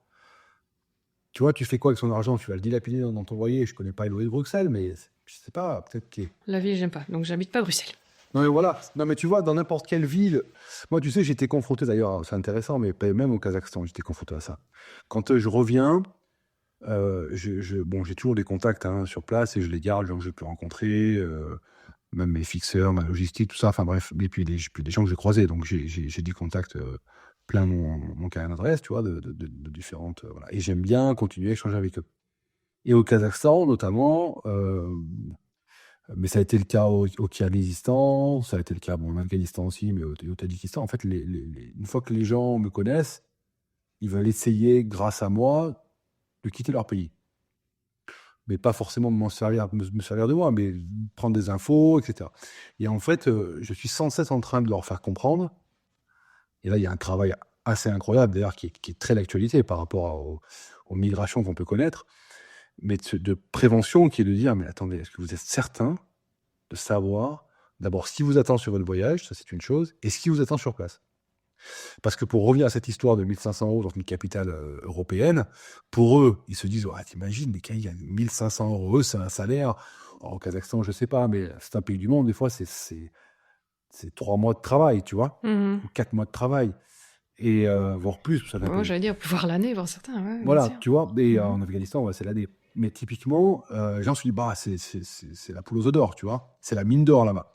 Et puis, quand tu leur dis, mais attendez, tu vas venir à Paris, tu vas gagner 1500 €. D'abord, si tu trouves un emploi, alors tu parles pas la langue, mais bon, soit, déjà, tu vas dépenser peut-être 1000 balles pour te loger. Mal te loger, dans un boui-boui. Et ensuite, tu peux rien cultiver. Toi, dans ton village, tu cultives tout. Ici, tu cultives chez Auchan, chez Intermarché, ou je ne sais où. Donc, tu vas passer ton salaire là-dessus, plus toutes les sirènes de la consommation, on en revient à ça, qui font qu'à la fin, bah, c'est pas qu'il te reste zéro, il te reste du négatif. Donc, tu vis à crédit. Voilà. Et donc, pour revenir à cette histoire de richesse, c'est pareil, tu vois, c'est comme l'histoire du voyageur qui va partir 6 mois et qui pense que, parce qu'il part 6 mois, il va vivre quelque chose de plus fort. Non, tout ça, c'est une histoire d'intensité, c'est pas qu'une histoire tu vois, de chiffres, c'est une chose, mais tout dépend comment tu le places. Ce chiffre de 1500, c'est évident que voilà, si tu gagnes ça en Ouzbékistan, ouais, c'est sûr que c'est beaucoup mieux. Mais dans ce cas-là, comme tu n'arrives pas à le gagner, bah, le mieux, c'est de rester dans ton village et de vivre avec les moyens que tu as, avec ta subsistance, avec ta famille. Et, Oui, et garder ton tissu social, parce que quand même, hein, on est ben aussi... oui, oui. ouais, Parce que c'est pareil, aujourd'hui, nous, tu vois, le lien familial, il s'est perdu. Les anciens, on les a plus avec nous. bien sûr. Tu vois, mais parce que c'est comme ça, parce qu'on peut pas. Donc, on n'a plus les moyens d'être tous sous le même toit. Donc, chacun vit chez soi. Puis, les anciens, on les met ensuite dans des maisons. Voilà. Alors, dans ces pays-là, tout le monde vit ensemble, hein. Les anciens, il y a les guerres jusqu'au bout. Mais en fait, c'est la logique. D'ailleurs, c'est eux qui ont raison. C'est vrai, oui, il y a Puisque, ceux qui tiennent le bon bout, bien sûr. parce que les enfants, quand on les donne pas à d'autres, on s'en occupe. Parce qu'ils n'ont pas l'autonomie. Mais les parents, quand ils ont peu d'autonomie, on devrait s'en occuper aussi de la même façon. Donc, en fait, voilà, c'est vachement intéressant justement de bouger, de voyager pour aller justement dans ces chamboulements et voilà, se bousculer un peu dans Questionner ces... ouais, nos manières de vivre, ouais. C'est ça. exactement. On être à nouveau content d'avoir des routes sans bosse, d'avoir de l'eau au robinet, et puis regretter aussi que les amis n'aient jamais le temps parce que tout le monde a un agenda surchargé, dont on se demande bien quoi d'ailleurs. On se dit, on n'arrive plus à croiser personne, sauf Bah, en si fait, pour si 3 tu mois à veux, l'avance. il faudrait avoir les deux, mais ça marche pas, quoi. Tu Ouais. vois, une fois que tu as l'un, tu as tout le package avec, quoi. Si tu as le confort, tu as la flotte, tu as la route, et ben, tu as la vie effrénée qui va avec, quoi. Alors, en effet, nous, le problème, c'est qu'on se dit, ouais, mais tu te rends compte, s'il fallait revenir en arrière. C'est ça le problème. C'est comme quand on dit comment on faisait à l'époque où il n'y avait pas de téléphone portable. Ben, on faisait. Ce qui est difficile, c'est de s'imaginer ne plus l'avoir. Ça, oui, c'est difficile. Mais quand tu l'as pas et que tu l'as jamais connu, bah, tu fais avec. C'est comme quand on dit les alpinistes, il y a 50 ans, comment ils faisaient avec un matériel. Bah, ils faisaient parce qu'ils avaient ce matériel-là. C'est évident qu'il n'y a pas de question à se poser, il n'y a pas plus de courage, tu vois, parce qu'il y avait peu de matériel, mais ils le faisaient parce que, bah, voilà, il n'y a pas d'autre façon de le faire. Maintenant, aujourd'hui, tu te dis, oui, on va faire l'Everest comme on a fait il y a dans les années 50. Ouais, là, c'est une autre approche, quoi. Mais parce que il y a un retour en arrière qui est très difficile, quoi. Mhm, mhm. Il ne faut pas nécessairement parler d'ailleurs de retour en arrière, je crois qu'on peut tout Non, à fait... en arrière dans le temps, je veux dire. Oui, c'est ça. Oui, non, mais je veux dire, pour maintenant, souvent, on dit l'écologie punitive, oui, on va quand même pas retourner en arrière. Il ne s'agit pas nécessairement de retourner en arrière, c'est de faire autrement, quoi, de réfléchir un petit peu à ce qu'il y a du trop quelque part, hein. On se dit, c'est peut-être aussi avoir la sagesse du suffisant. Savoir certains qui se disent, voilà, j'ai assez. Et ça, c'est très, très, très rare, parce que forcément, C'est très dur. on a des craintes, mais bien sûr. Mais c'est Et comme plus le tissu social est faible, moins on peut compter sur sa famille et ses voisins. Donc l'individualisme, c'est le prix à payer, c'est de devoir être autosuffisant, ce qui n'est normalement pas faisable. Quand tu es dans une communauté où tu sais que bon ben voilà, on se serre les coudes et s'il y a quelqu'un qui a un problème, les autres seront là. Normalement, plus c'est isolé, plus c'est comme ça. À ce moment-là, t'es déjà un petit peu plus détendu, mais quand tu te dis je peux compter que sur moi et même pas sur mes enfants, ou tu vois, parce que c'est comme ça la vie ici, ben forcément t'as tendance aussi à dire, oh là là, j'ai un intérêt à avoir une énorme poire pour la soif, quoi. Écoute, moi, en tout cas, c'est ce que j'ai pu constater dans ces rencontres, dans ces pays, dans ces aventures. Voilà, après, tu vois, on apprécie aussi beaucoup quand on voyage. En fait, non, c'est pas qu'on apprécie, c'est quand on voyage, c'est pour aller aussi dans le choc d'une culture. Bon, bien sûr, si tu vas en Belgique, il y a plein de choses de culture pour un Français et vice-versa. Mais si tu vas... Quoique. Attends-toi à être étonné, peut-être. Non, mais tu m'as compris. Bien sûr, bien sûr. Après, tu vas pas en Belgique pour le choc des cultures. Tu peux aller au Laos, tu peux aller au Japon, tu peux aller même aux États-Unis, enfin, et encore que. Mais par contre, ce que je trouve super important, c'est que justement, tu vois, ces gens-là, ils sont extrêmement fiers de leur culture. Et ils veulent la protéger un maximum. Parce que, moi, franchement, si demain je vais aller au Kirghizistan et que je trouve les mêmes normes occidentales là-bas, alors oui, je vais avoir des paysages différents, mais ça va gâcher mon voyage, quoi, mon expérience, tu vois. Donc c'est vrai que c'est important de faire attention à cette uniformisation dans nos cultures, mais c'est valable pour chez nous. On a tendance, tu vois, à ne pas défendre un patrimoine et une culture, une identité, et c'est extrêmement important. Et ça veut pas dire qu'il n'y a pas de, il y a pas de possibilité d'intégration. Mais ça veut dire qu'en fait, ce qu'il faut bien comprendre, c'est que si les gens viennent en France ou en Belgique quand tu es un Chinois, c'est parce qu'ils veulent voir les cultures françaises ou la culture belge. Si c'est pour retrouver ce qu'ils ont chez eux, ils vont pas venir.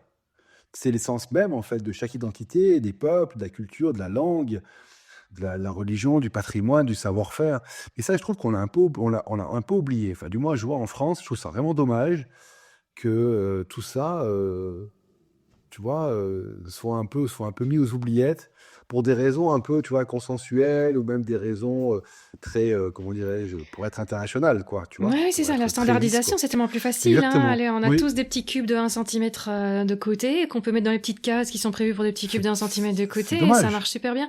Or, c'est un appauvrissement terrible. D'ailleurs, la nature, si elle est Oui. si diverse, c'est parce que c'est ça qui crée sa robustesse, qui fait C'est qu'elle ça. sait s'adapter à plein de climats, à plein de rebondissements.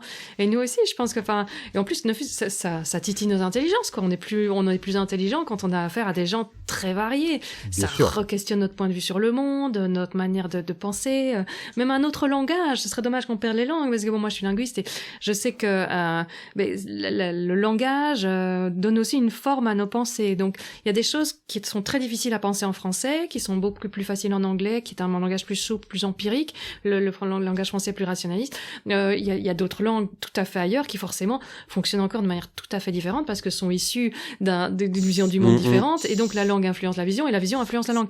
Et donc, parfois, on dit, quand tu apprends une nouvelle langue, tu commences à développer des systèmes de pensée que tu n'aurais pas pu avoir dans une seule langue, tu vois. Ça, je trouve ça hyper intéressant. Et donc, être confronté à d'autres cultures aussi, parfois, quand on revient, on voit les choses tout à fait différemment. Ou les gens qui sont partis un peu, on dit, t'as changé. Mais oui, évidemment, et heureusement, et c'est ça qui est chouette. Et ce serait dommage qu'on perde ça parce que on retrouverait là, toutes les mêmes choses partout ailleurs, quoi. Ouais. Voilà. Bon, on peut poser une autre réflexion sur tous ces voyages, quoi. Comment ils te changent, toi, les voyages? Ça, c'est une bonne question. C'est toujours compliqué d'y répondre parce que d'abord, de l'intérieur, c'est compliqué de savoir comment tu peux te changer. Faudrait me demander à des personnes extérieures, du moins à ma famille, mais justement, tu vois, ce raisonnement de le côté où, tu vois, le côté culturel, parce qu'on parlait avant, ça, c'est un élément qui te transforme. Tant que tu n'as pas voyagé, tant que tu n'as pas compris pourquoi tu voyages, tant que tu n'as pas compris l'intérêt du voyage, tu as du mal à comprendre aussi comment aussi ton pays doit fonctionner, qu'est-ce qui est important. Je parle à l'échelle du patrimoine et de la culture, hein, je ne parle pas à l'échelle autre chose. Mais voilà, après, il y a le côté... moi, je trouve que ce qui est intéressant dans le changement, c'est surtout que tu te connais de mieux en mieux. C'est ça qui est intéressant aussi. Après, il y a des pays qui te marquent le plus. Tu vois, moi, l'Afghanistan, j'en suis pas revenu intact. Parce que c'est un pays qui est extrêmement perturbant. Donc, tu reviens, tu es marqué très fortement. Voilà. Qu'est-ce qui Là, t'a choqué bon, comme ça? bah, ça sera l'objet sans doute dans notre podcast, mais en fait, euh, moi, la vision qu'on peut en avoir depuis la France ou depuis l'Occident, et puis la vision de comment tu es accueilli sur place. Ouais, c'est ça qui m'intéresse. Ouais. Ouais, mais Mhm. il y a des choses qui sont compliquées à dire Mhm. parce qu'elles sont compliquées à entendre. Tu vois? Et ça, le problème, c'est que ça te laisse pas indifférent. Tu en doutes, tu te dis, bah, est-ce que je suis bien en train de vivre ce que je suis en train de vivre? Est-ce que c'est possible, ça se passe comme ça? Est-ce que ça peut être aussi éloigné de ce qu'on nous dit de l'Afghanistan? Ou est-ce que l'Afghanistan cache bien son jeu? Ou est-ce que l'Afghan cache bien son jeu, tu vois? Donc, il y a plein de choses qui te perturbent, plus après le fait aussi que c'est un pays qui sort de 50 ans de guerre et que tu as des récits, tu vois des choses qui te perturbent énormément. Mhm. Je suis pas reporter de guerre, tu vois, mais quand tu rentres en Afghanistan, c'est forcément, tu endosses cette partie-là parce que tu vas être devant des témoignages qui vont être extrêmement forts, extrêmement perturbants. Voilà, plus après les tensions que tu peux avoir à différents endroits, bref, donc, plus voilà, des menaces. Bon, voilà, c'était une expérience qui était extrêmement intense. Voilà. Et donc, Des bah, menaces parce que tu étais européen ou... non, parce que j'étais dans des endroits où personne n'a été. Ah, voilà. Ok. En fait, moi, j'ai mis les pieds moi, j'étais dans la montagne, donc j'ai mis les pieds dans des montagnes où, en fait, qui sont des lieux de résistance. Mhm. De résistance, de contrebande, il y a même des caches d'armes, etc. Donc, toi, tu remontes des villages où tu sais pas tout ça. Ah oui. Mais par contre, voilà, tu comprends que bah, tu peux être le témoin gênant, quoi. Ouais, Donc, ça ouais, peut très mal se terminer, ouais. quoi. Ouais, c'est ça. Ah ouais, ouais, ouais, d'accord. Tu vois? Et ça se termine d'ailleurs par une arrestation par les talibans, mais parce que justement, ça allait trop loin. Les talibans sont extrêmement bienveillants avec le touriste étranger dans la mesure où ils restent sur des endroits qui sont fléchés. Et vraiment, voilà, ça fait partie d'un élément qui est extrêmement dur à dire, mais c'est la vérité. Moi, je l'ai vécu comme ça, donc je ne peux pas dire l'inverse. Je ne peux pas dire que les talibans ont été mauvais avec moi. Ce serait mentir. Mais par contre, quand ça sort du registre, là, c'est autre chose. D'accord. Oui, sinon, mais C'était c'est mousse. Mathieu Tordeur qui me disait aussi, mais enfin... Ou non, c'était... Ah non, c'était un Benjamin Demolien quoi, qui avait été à vélo en Iran, etc. Et puis il dit, mais toutes les images qu'on a du monde arabe en Occident, c'est dramatique, alors que j'ai été bien accueilli partout. Il avait été... Le seul truc, c'est que, tu vois, typiquement en Iran, le problème, c'est que il y a quand même, bon, j'y ai pas été, moi j'aimerais y aller, mais ce qui me retient, c'est quand même le fait de devenir un otage politique. C'est ça le plus dangereux en Iran, si tu veux, aujourd'hui. Euh, en fait, il y a plein de pays où ça ne se passera pas comme ça. Tu vois? Je vais dire une bêtise, mais tu vas au Pakistan, par exemple. Tout dépend où tu vas. Tu peux risquer gros, mais tu ne seras pas un otage du régime. Tu te feras descendre. Tu vois ce que je veux dire? Moi, voilà, il y a des endroits où, dans le monde où justement ce danger-là, c'est justement d'être. Tout se passe bien, et puis d'un coup, on vient te chercher, et puis là, tu files dans une geôle pendant 15 ans, quoi. Et tu sais pas pourquoi. Mais tu vois, voilà, il y a des pays comme ça où justement, ouais, c'est là pour le coup, et notamment moi qui me déplace avec une caméra, bah, c'est compliqué. Donc, et ça, c'est pas des on-dit, quoi. Voilà, tu le sais, quoi. Tu le sais que voilà, tu prends un risque important à te trimballer avec une caméra dans un pays comme ça, même si tu fais super attention, parce que tu peux être très vite dénoncé, et parce que tu sais pas qui tu rencontres. Et puis voilà. Donc, pour revenir à ce qu'on disait, oui, moi, c'est la partie, la connaissance sur moi-même. C'est celle-là qui, à mon avis, qui me transforme, qui est le plus intéressant dans le voyage, quoi. Au niveau de transformation, je veux dire. Maintenant, je me souviens de ce qui m'avait le plus marqué quand on était parti en 4 mois en famille. On était passé par la Chine. Et là, on s'est un peu rendu compte de ce que c'était le manque de liberté d'expression, Ah oui. de cette grande barrière numérique. Je m'en doutais bien que je n'aurais plus accès ni à mon Gmail, ni à Google, évidemment. Mais il y a eu plein d'autres choses aussi. Je me dis, ah oui, non, ça aussi, en fait, je sais plus. Ok, ça va. Et tu te dis, ouais, on fait vraiment enfermer, couper les gens du monde, quelque part. C'est vraiment ça, même si c'est déjà un grand pays. Et puis des gens nous disaient, tiens, c'est bizarre, hein, on n'aime pas trop nous parler. En tant qu'étranger, on sentait bien que parfois certaines personnes n'aimaient pas trop nous parler.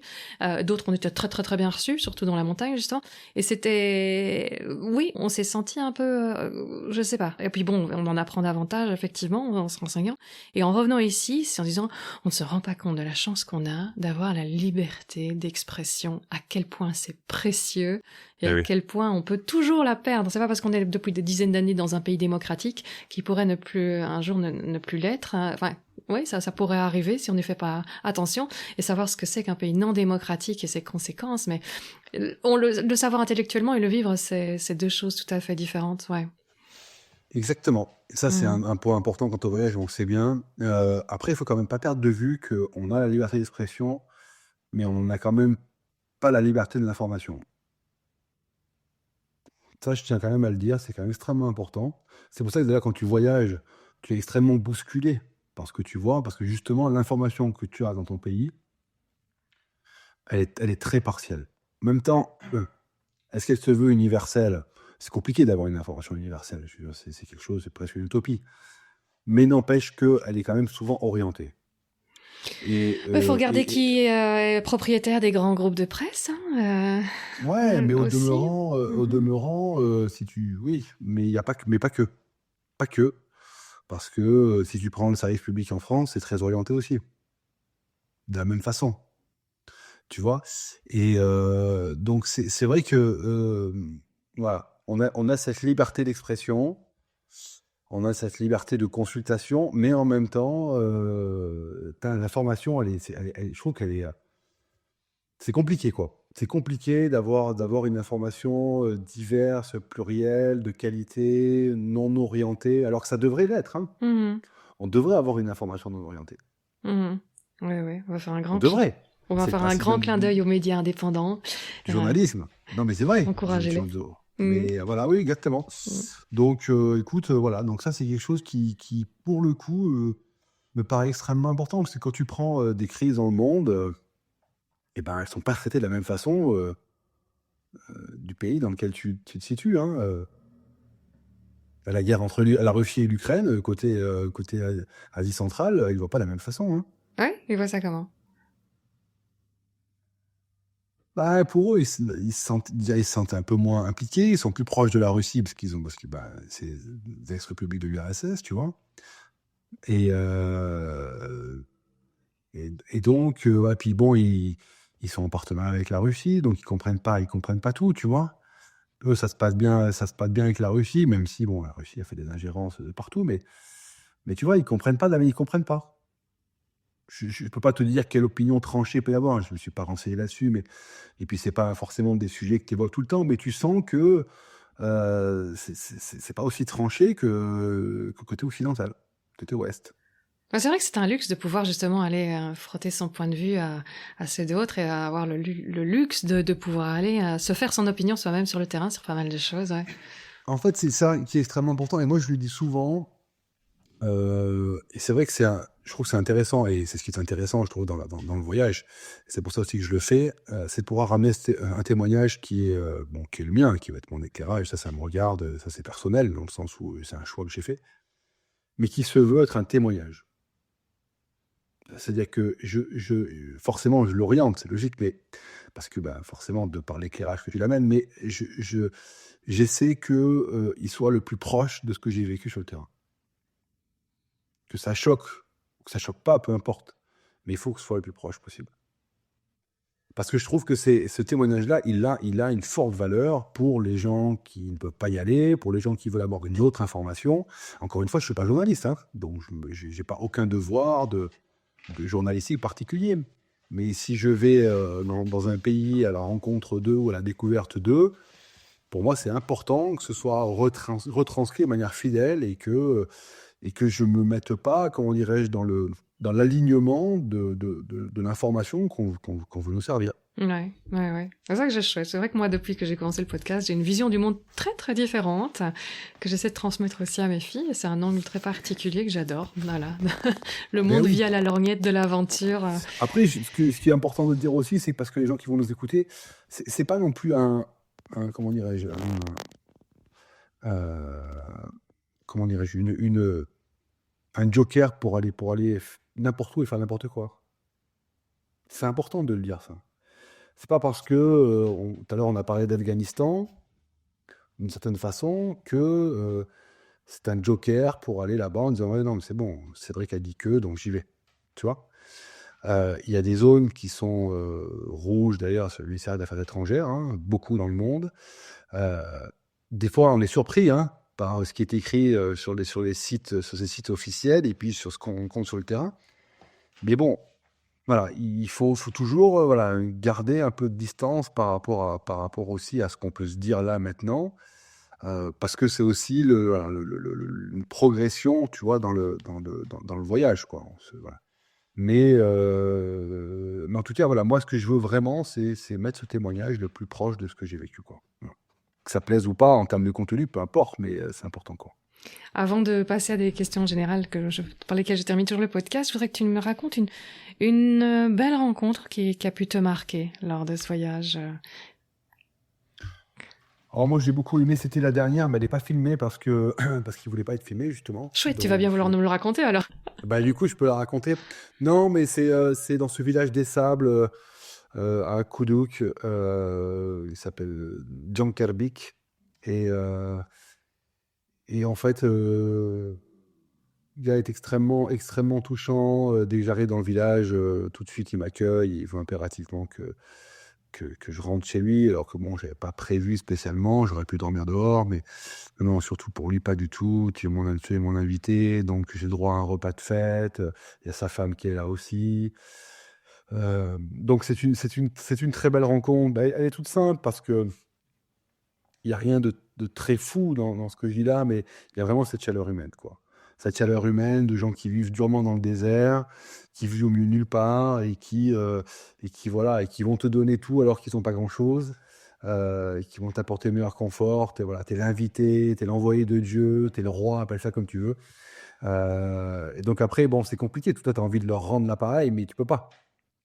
Donc en fait, la meilleure façon, d'ailleurs, quand on fait une rencontre, on se pose toujours la question de savoir comment on peut rendre ce qu'on va donner. Mais c'est pas monnayable, tout ça. Mhm. Tu vois, les gens Ouais. se disent, mais t'as pas laissé quelque chose, mais tu vas pas laisser de l'argent à quelqu'un qui t'a super bien accueilli. C'est une insulte, tu vois, suprême. Tu vas pas le payer, lui filer un billet de 50 €, tu vois. Donc en fait, tu sors rien. Ce qu'il faut, c'est d'être le meilleur que toi-même, quoi. Le meilleur Tu vois, invité possible. voilà, le meilleur énergie possible, le meilleur invité, et d'être le plus agréable possible, le plus ouvert, pour en fait faire honneur à cette rencontre. Donc voilà, donc ça a été l'objet de cette nuit dans ce village perdu, quoi. Ouais, j'aime bien cette image. Effectivement, une fois, on avait été dans un village Karen, là, les endroits où, pour l'instant, bien, il faut vraiment plus trop aller. Et on avait passé tellement de temps que la dame avait été tellement gentille avec les petites filles, t'avais envie de donner quelque chose en échange, et puis tu sens bien que l'argent va pas être le bon truc, quoi. Ah non. Moi, je savais pas quoi donner, et puis à un moment, je regarde, j'avais 2 bracelets, les mêmes. J'en ai donné un des deux, et là, elle était très contente, parce que c'était un échange, vraiment un cadeau, C'est quoi. ça. C'était pas de C'est l'argent, ça. c'était vraiment un vrai cadeau. Et c'est devenu mon bracelet préféré, c'est le deuxième qui reste. Et c'est chouette, parce que ces endroits, on se dit ça, c'est pas monnayable. Et je pensais juste à des hôtels de luxe. Souvent, on allait dans des petits trucs paumés, pas trop, on pouvait pas faire trop de n'importe quoi non plus, on avait les enfants qui étaient encore jeunes, mais une fois on s'est payé un bel hôtel qui nous a laissé un bon souvenir sans plus, mais d'autres moments où t'es accueilli comme un roi par des gens qui n'ont rien, ça te touche, et c'est le plus bel hôtel du monde en fait. Bah, bien sûr. Tout ce qui n'est pas monnayable, souvent c'est ce qui est le plus beau. C'est exactement ça. Après, je dis toujours, si tu vas, je sais pas moi, si tu prends un hôtel, encore une fois à Bruxelles, tu as envie d'avoir peut-être le meilleur confort possible, c'est normal. Maintenant, quand tu es au Kazakhstan, le meilleur confort possible, c'est la rencontre que tu as en face, quoi. Quel que soit l'endroit où tu dors.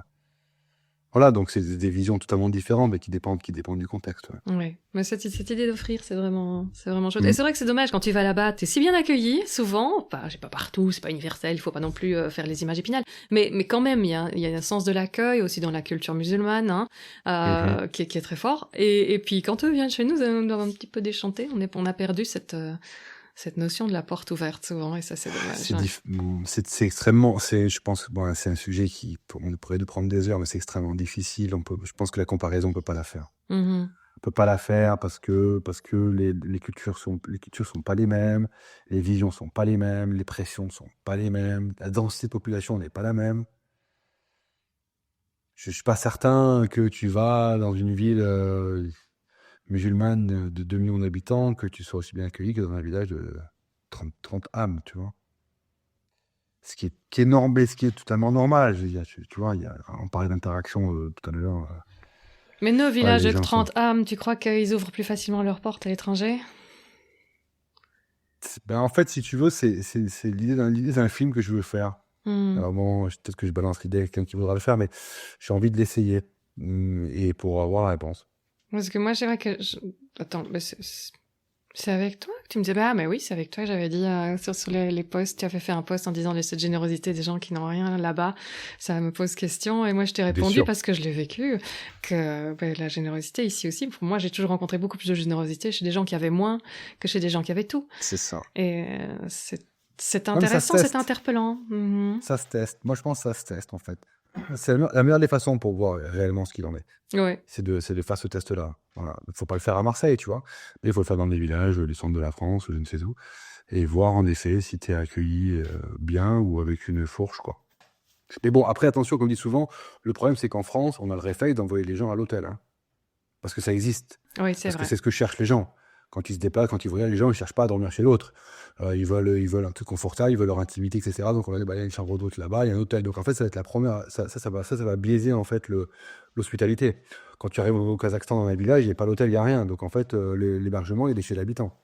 Et il est non tarifé, quoi, en plus, parce que c'est un véritable accueil, puisqu'il n'y a pas d'autres installations, il n'y a pas d'autres habitudes. Donc voilà, il y a ça aussi qui rentre en jeu, et c'est extrêmement important. T'as raison. Intéressant, c'est bien, tu m'élargis ma réflexion, tu vois. Ah, bah, merci en tout cas d'avoir partagé cette belle rencontre. Et maintenant, bah, je vais te passer aux petites questions que je pose toujours à la fin. Enfin, c'est pas des si petites questions, mais... Quel est l'échec qui t'a le plus appris? Ah ouais, l'échec. Bon, bah, si, il n'y a eu qu'un échec, c'est sur l'Afghanistan. Donc, parce que j'en ai pas eu d'autres. Donc, voilà, il m'a appris énormément. Tu t'es fait arrêter, c'est ça? Tu disais. Ouais, Ouais. ouais, mais de toute façon, si je devais refaire l'histoire, il serait arrivé la même chose. Mhm. Donc, de toute façon, voilà. C'est pas pour ça que tu n'as rien Euh, appris, donc quel est... non, mais non, mais complètement. Non, Mhm. non, mais j'ai appris, si tu veux, j'ai, euh, dans cette, pardon, dans cette difficulté-là, euh, j'ai appris surtout le détachement. Le détachement, et j'ai appris surtout la nécessité, en fait, du renoncement. Parce que je le dis souvent, des fois, quand on pose la question dans ces projets en tant qu'occidental qu'on peut établir depuis la France, c'est extrêmement difficile de les arrêter avant leur terme. C'est-à-dire qu'en fait, c'est synonyme d'échec. Ça veut dire, parce que tu vois, quand on mène un projet, quand on fait quelque chose, quand on est en France ou en Europe, c'est très mal vu, entre guillemets, de pas aller au bout. Ça veut dire que tu as échoué, quoi. C'est un échec. C'est un aveu d'impuissance, un aveu d'incompétence, tu vois. Et parce qu'en fait, tout est planifié, enfin, tout est à peu près tout su, tout clair quand on fait quelque chose ici.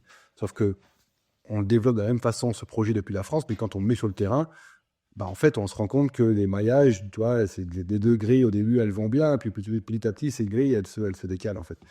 Et ça, c'est extrêmement dangereux de pas avoir le décalage des grilles, et c'est extrêmement dangereux de rester dans la vision occidentale, qui est de dire non, non, si je reviens, si j'arrête, c'est un échec, quoi, tu vois. Parce que c'est là où tu reviens jamais. Voilà. Donc c'est là où j'ai appris, si tu veux, ce que j'ai énormément appris, c'est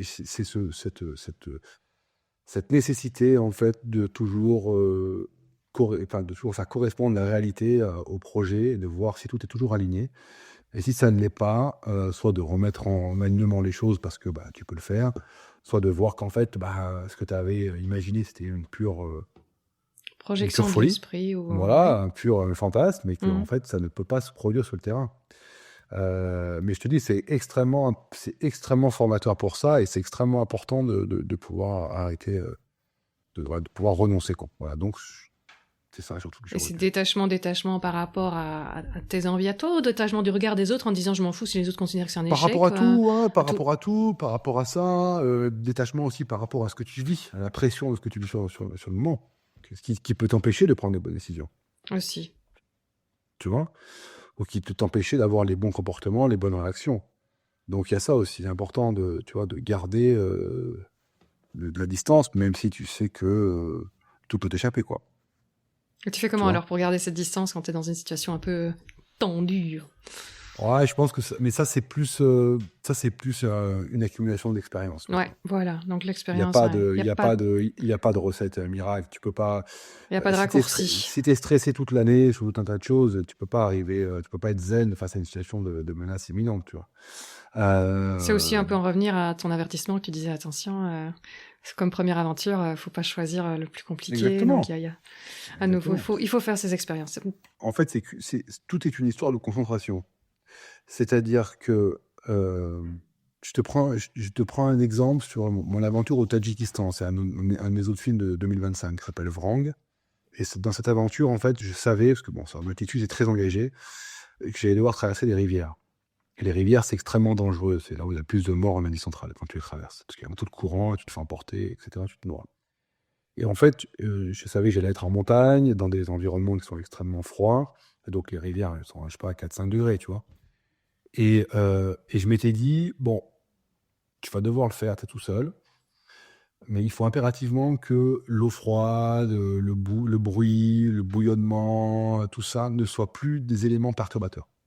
Pourquoi? Parce qu'il va falloir que tu restes concentré sur ta survie, sur la bonne décision, sur est-ce que je continue à traverser, est-ce que je reviens, ou est-ce que le bon cheminement, ou est-ce que tu vois, je mets les pieds au bon endroit. Et donc, en fait, ce que j'ai fait chez moi, alors bon, est-ce que la Méditerranée en hiver, quand il y a énormément de vent, avec des bonnes vagues, et tu fais ça de nuit, l'eau est à entre 11 et 12 degrés, moi j'allais me baigner dans des conditions apocalyptiques, exprès.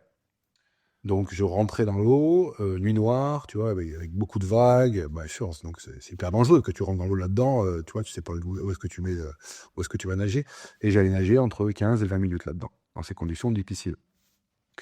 À prendre de l'eau sur la tête, etc. Et en fait, je sortais, j'entrais chez moi, et au lieu de me prendre une douche chaude, je prenais une douche froide, par exemple. Et donc je fais ça tout l'hiver. Et crois-moi, l'hiver, alors autant la Méditerranée est à 11-12 degrés, mais l'eau qui sort des tuyaux, l'hiver, elle est froide, quoi. Et surtout, quand tu viens d'avoir pris des paquets de merde à la tête, t'as qu'une envie, c'est de prendre une douche chaude. Et en fait, j'ai fait ça parce que je savais que j'allais avoir affronté ces rivières-là. Et du coup, quand j'étais confronté à cette épreuve-là, à ces plusieurs épreuves, j'étais hyper concentré sur l'essentiel. Donc en fait, c'est toujours pareil. Ces accumulations d'expérience que tu peux te mettre dans ton bagage fait que à la fin, quand ça t'arrive, tu vas pouvoir te concentrer sur l'essentiel. Donc justement, si déjà tu as de l'expérience dans l'aventure, dans l'exploration, que tu as déjà eu pas mal de démêlés, tu as pas mal de problématiques à gérer, que tu sais que ton corps résiste à la chaleur, au froid, au manque de nourriture, au manque d'eau, etc. Quand tu te fais arrêter, par exemple, ou quand tu es sur une menace imminente, t'as faim, t'as froid, tout ça, c'est pas grave, parce que ton corps est entraîné. Donc, il te reste plus que la menace à gérer. La menace, c'est pas un truc que tu peux gérer très souvent. Je veux dire, voilà, c'est pas un truc que tu vis tous les jours. Donc, tu te concentres parce que tout le reste ne te perturbera pas pour essayer de mener à bien cette problématique, quoi. Voilà, c'est ça, en fait, hein, qui permet d'en sortir. Donc, pour s'assurer qu'on n'a pas été donner des idées à quelqu'un de nuit dans une mer qui ne connaît pas du tout nager, tu prenais quelques mesures de sécurité quand même pour bien t'en sortir ou pas? Non. Bon, faites quand même gaffe, hein, parce que c'est quand même une des grandes causes de mortalité bien avant les requins. C'est les gens qui se noient avec les baïnes, les courants, etc. En Méditerranée, on n'a pas de baïnes. Oui, c'est ça. Donc je veux dire, si vous êtes du côté atlantique, non, oui. hein, non, certainement pas. Voilà. Si vous mettez au surf à Nice, comme un certain Brice à l'époque, ça va. Allez, là ça va. Ok. Quel est le succès dont tu es le plus fier?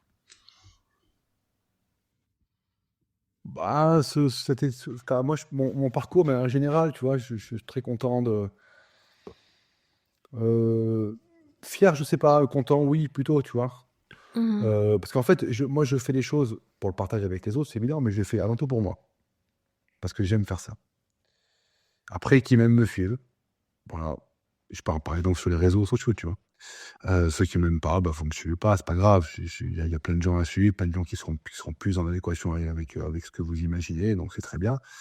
Donc voilà, moi je fonctionne comme ça, donc c'est ce qui me rend voilà, le plus heureux, c'est voilà, d'avoir découvert cette aventure en solitaire, d'avoir découvert cette Asie centrale, de pouvoir continuer à faire des projets, voilà, donc c'est juste ça. Tu t'imaginerais partir sans partager? Non, Voilà. impossible. Je ne suis pas pour l'instant, du moins. Voilà, pour moi, je trouve ça. Enfin, si tu veux, c'est une chance de pouvoir voyager. Pour des raisons de temps, des raisons financières aussi. Même si je ne vole pas, hein, l'argent, je le travaille. C'est mes sponsors qui m'aident dans mes aventures. Donc, c'est énormément de travail. Moi, je travaille beaucoup. Donc là-dessus, j'ai pas à rougir, tu vois. T'es pas rentier. Non, mais je pourrais l'être si tu veux. Mais en même temps, pour ces projets-là, je me démène énormément, tu vois. Donc, du coup, en fait, voilà, c'est une chance de pouvoir partir. Et donc, je trouve que ce serait extrêmement dommage. Alors, je te dis, c'est peut-être pas très humble ce que je dis, mais je sais pas. En tout cas, c'était pas le but. Mais ce serait extrêmement dommage de ne pas pouvoir le partager avec les autres. Parce qu'il y a quelque chose à raconter. Et alors, c'est d'autant plus où là, je vais me démarquer par rapport à d'autres choses qui peuvent être faites. C'est que j'en ai marre, honnêtement, de voir des choses sur la performance pure. Ça m'insupporte. Voilà, je le dis clairement, voilà, les gens le savent de plus en plus, donc je le dis. Mais j'en ai marre de voir des choses sur la performance pure, parce qu'en fait, déjà, quand tu fais quelque chose sur une aventure autour de toi, c'est forcément déjà égocentré. Et en plus, tu vas parler que de ta performance. Donc, c'est encore plus égocentré. Et à la fin, en fait, qu'est-ce que tu vas montrer aux gens et qu'est-ce que tu vas leur apprendre?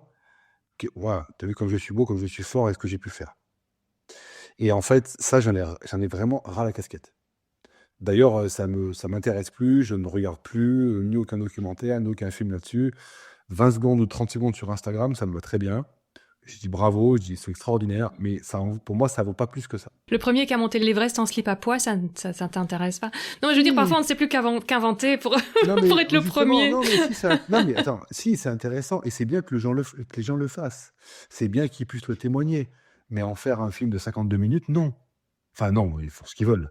Mais je veux dire, moi, ça m'intéresse plus. Oui, c'est ça. Tu vois, je veux dire, qu'est-ce que ça apporte aux autres? Alors certes, ça peut être, ça peut les motiver à faire quelque chose, peut-être, pourquoi pas. Mais je trouve que c'est tellement réducteur, c'est tellement égocentré que ça devient insupportable. Donc en fait, oui, j'ai Thérapie pour besoin. blessure narcissique, oui, bon. Ouais, voilà. Non, mais bon, Ouais. et je trouve qu'il y a encore beaucoup de choses qui tournent autour de ça, et c'est dommage, parce qu'en fait, dans le voyage, ou dans l'aventure, dans l'exploration, il y a tellement de choses qu'on peut mettre en avant. Après, je sais pas, je fais pas les documentaires Arte, quoi. Tu vois, je suis pas sur une thématique tournée à 100%. Il y a aussi moi dedans, il y a mes ressentis. Oui, tu te fais plaisir. C'est oui, égocentré bien aussi, sûr. tu vois. Oui, bien sûr. Mais je trouve que voilà, si on met que la performance dedans, bah, on perd le message et on perd l'intérêt du partage et de ce voyage-là, et cette chance de voyager qui n'est pas juste d'aller faire un sommet en moins de 3h30, parce que celui d'avant, il a mis 4h15. Au bout d'un moment, ça n'a plus d'intérêt. Voilà, donc du coup, partir sans partager, ça serait compliqué. Ouais. Ouais, ce serait Et très dommage aussi en même temps. très dommage, ouais, tout à Voilà. fait. Si tu avais essayé de faire... En toute modestie, encore une fois, franchement, je suis pas journaliste, voilà, je fais ce que j'aime, j'essaie de le faire au mieux, et après je sais que ça plaît, puis des fois ça peut moins plaire aussi, mais bon, en tout cas, voilà. Mais c'est vrai que moi, regarde par exemple le Vendée Globe, ils viennent de faire un tour extraordinaire, ils viennent d'arriver. La performance est super intéressante. Je les ai suivis d'ailleurs, j'ai interviewé pour eux d'ailleurs, parce que quand même c'est quelque chose, oui, il faut avoir ce qu'il faut pour réussir à faire ça. D'un autre côté, je me dis, mais en devant tout le temps se dépêcher, ils ont loupé le plus beau. Qu'on a qui reviennent en disant, c'est dommage, j'ai pas pu voir le Cap Horn, j'avais tellement envie de le voir, mais je devais passer plus loin, etc. Et ben voilà, quelque part, oui, c'est bien, on essaie d'arriver les premiers, mais on n'a rien vu sur le... On n'a pas vu grand-chose finalement sur le trajet. Non. Où on a... Après, c'est une course, ils sont plusieurs, c'est une course, c'est un peu différent. Bien sûr, mais je veux dire, du coup, c'est juste ça pour dire finalement, est-ce que Bien sûr. vraiment c'est intéressant que ça de faire la course et savoir qui a le plus gros, le meilleur bateau et qui est le meilleur de tous, ou est-ce que c'est plus gai de dire, je vous emmène avec moi, ne fût-ce que par une caméra, et regardez comme c'est beau et regardez comme c'est surprenant, et voilà. Là, tu prêches à convaincu. Moi aussi, je commence à pencher de ce côté-là également. Même si c'est bien de montrer que l'humain est capable de faire des choses extraordinaires. Et je crois que, voilà, c'est pas non plus un ou, hein, on peut aussi mettre du et dans nos vies. En même temps, il y a aussi les tendances, ça correspond aussi au contexte mondial. Si tu veux, il y a des périodes de l'humanité où les gens vous avez besoin de se transcender parce que il y avait des évolutions qui étaient importantes et tu vois, des choses qui étaient nécessaires pour l'évolution humaine. Aujourd'hui, la performance, ça veut dire égocentré, ça veut dire individualisme, ça veut dire esprit de compétition. Je pense que c'est des valeurs dont on a besoin de moins en moins. On n'a plus besoin de solidarité, tu vois, de compréhension, d'aide, d'ouverture au monde, d'ouverture aux autres cultures. C'est plutôt ça qu'il nous faut aujourd'hui, pour le bien du monde, tu vois. Tellement avec toi, avec ça. Ouais. Donc en fait, c'est ça que je dis. Je dis, bah, c'est comme la mode, quoi. Voilà, il y a les couleurs flashy dans les années 70, c'est revu après, ou peu importe. Mais voilà, c'est un peu la même chose, quoi. L'humanité a besoin, il y a un moteur, il n'est pas constant, quoi. Et la performance aujourd'hui, pour moi, j'estime qu'elle elle est désuète, quoi. Ouais. Mais bon, je peux me tromper, hein. Après, voilà, c'est mon point de vue. Oui, voilà. Mais je suis pas donc, sectaire, hein. Les gens continuent à non. faire ce qu'ils ont envie. Moi, je regarde pas, mais après, Voilà. si plein de gens regardent, c'est très bien. Il n'y a pas de souci, quoi. Il n'y a pas de malaise avec Non, ça. aucun. Non. Si tu avais en face de toi celui que tu étais à 20 ans, tu lui dirais quoi, hein? Ouais, je lui dirais, continue. Tu vas faire des erreurs, tu vas faire des trucs. Continue, la vie, elle t'apportera ce qu'elle pourra t'apporter, t'inquiète pas. Quelle est bah, du coup, ça sera peut-être la même chose, hein, mais quels sont les ingrédients pour toi pour réussir sa vie? Oh, il faut être bienveillant, c'est important. Parce que du coup, en fait, ça marche en réciprocité. Bah, tu peux le faire en disant que ça, les autres le seront bienveillants. Mais en même temps, c'est positif, donc autant le faire. Hein, tu vois, c'est pas grave, même si tu le fais que. Si c'est légèrement manipulateur. C'est pas gênant. Il vaut mieux être manipulateur dans ce sens-là. Oui. En tout cas, être bienveillant, parce que je trouve que les relations humaines sont beaucoup plus agréables, quoi. Voilà, bon, des fois, tu peux pas tout le temps l'être, mais en tout cas, c'est important. Et puis d'être serein, c'est-à-dire que la vie, tu peux pas tout prévoir, donc la vie, elle t'apportera ce qu'elle pourra t'apporter. Donc à toi de suivre un peu ton chemin, et puis quand même, attention aux mauvaises décisions, mais qui sont visibles d'avance. Je vois trop de gens comme ça, que je fréquente, que je connais, je les vois, ils sont empêtrés dans les certitudes, dans des manques d'ouverture aux autres, qui n'arrivent pas à entendre des fois des petits conseils, choses comme ça, et qui répètent les mêmes erreurs, quoi. Et au bout d'un moment, quand tu es toujours un peu dans la même mauvaise dynamique, il faut quand même te poser quelques questions, quoi. Ça vient pas que des autres, quoi. Fatalement. Statistiquement, c'est impossible que ce soit 100% les autres. J'avais un prof, je sais pas s'il est encore... quand j'ai fait maths spé, moi, j'avais mon prof de français en classe préparatoire. Je sais pas s'il est encore vivant, mais je pense que oui, quand même. Mais il nous disait... bon, il était un peu sarcastique. Et vous savez, quand vous frappez la tête contre une cocotte minute et qu'elle sonne vide, faut pas toujours accuser la cocotte minute. Ou la casserole, quoi. Si tu veux. Et donc, ça nous a marré, tu vois. Mais c'est tellement vrai. Ouais. C'est facile, hein, d'accuser la casserole. Excellent. Voilà. On dit souvent de ne pas écouter les conseils des autres. On m'a dit parfois, voilà, quand même. Non, mais si. En fait, alors c'est pas qu'il faut pas écouter les autres. C'est qu'en fait, il faut. Si. En fait, c'est une alimentation de ton cerveau. C'est-à-dire que c'est comme, en fait, que tu veux devenir un fleuve puissant, bah, tu dois capter toutes les petites sources, quoi. Sinon, tu seras jamais un fleuve puissant. Tu peux pas. J'aime bien. Et donc, ça veut pas dire qu'il faut uniquement suivre une source plutôt qu'une autre, mais il faut capter tout ça pour faire, en fait, ce fleuve-là. Et en fait, c'est exactement pareil pour ton cerveau. Moi, je sais que j'entends toutes les critiques, toutes les discussions sur mes films, sur mes aventures, etc. Même si des fois, ça ne fait pas plaisir. Il y a des choses qui ne sont pas justifiées, donc je les mets de côté. Et je dis non, là, bon, c'est orienté, etc. Machin. C'est pas que ça me correspond, c'est pas que ça me plaît pas, mais c'est orienté. J'estime que, voilà. Mais j'entends tout ce qu'on me dit des fois. Tu vois, j'ai des projections, on vient me voir en fin de projection et on me dit un truc. Ah ouais, bah, j'ai adoré ton film et j'aurais aimé, tu vois, un peu plus de ça. Et je me dis, ouais, mais attends, ça aurait été compliqué pour moi d'un peu plus de ça. Tu vois, dans ma tête, je me dis, attends, et puis d'un coup, au bout de 3 mois, je me dis, c'était pas con, parce que ça a du sens quand même. Ça pourrait améliorer un peu le truc. Alors, même s'il va pas à 100% dans cette direction-là, mais tu vas vers 20-30%. Et ce qui fait qu'à la fin, en fait, tu construis ce flush, quoi. Donc, c'est extrêmement important d'écouter les autres. Pas de suivre les conseils, mais de les écouter. Voilà, c'est ça. Surtout si le conseil est « Oh, n'y va pas, c'est trop dangereux. » Et ça peut être le bon conseil, ça peut être aussi la bonne intuition.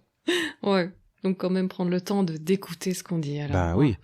Une citation qui t'inspire.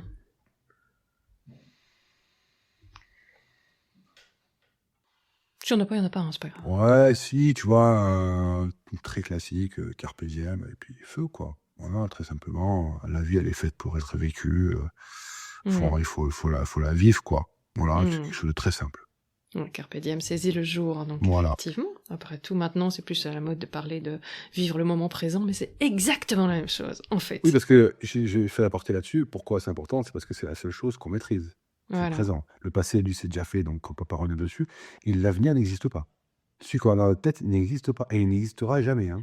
Dans le sens où on le modélise, mais tu peux modéliser là, que tout se passe bien, etc. Puis ça se trouve, le podcast, il a planté, quoi. Oh Arrête un peu. J'assure, ça va. Bon, alors, très bien. Non, mais tu vois, voilà. Donc, le présent, c'est ce qui compte. Le reste, ça n'existe pas. Quelle est ton actualité du moment et tes projets futurs, ceux que tu peux déjà nous partager? Alors, il y a, dans le moment, il y a déjà, en lien aussi avec on va dire, le festival et le film du festival, donc Monkey Star, en fait, ma femme a écrit un livre sur mes aventures qui s'appelle Seul dans l'aventure, qui est un recueil de mes aventures en Asie centrale, et dont celle du Kazakhstan, et qui permet, en fait, si tu veux, d'avoir aussi une vision un peu plus profonde, parce que le film est forcément une ellipse de ce que j'ai vécu. Donc là, il y a plus d'éléments. Et puis, c'est aussi le regard entre ce qui se passe pour moi quand je suis là-bas et ce qui se passe pour elle quand elle est en France. Donc, cette confrontation entre voilà, les gens qui restent et puis ceux qui partent. Et puis, voilà. Donc ça, ce livre, moi, il me tient vraiment à cœur.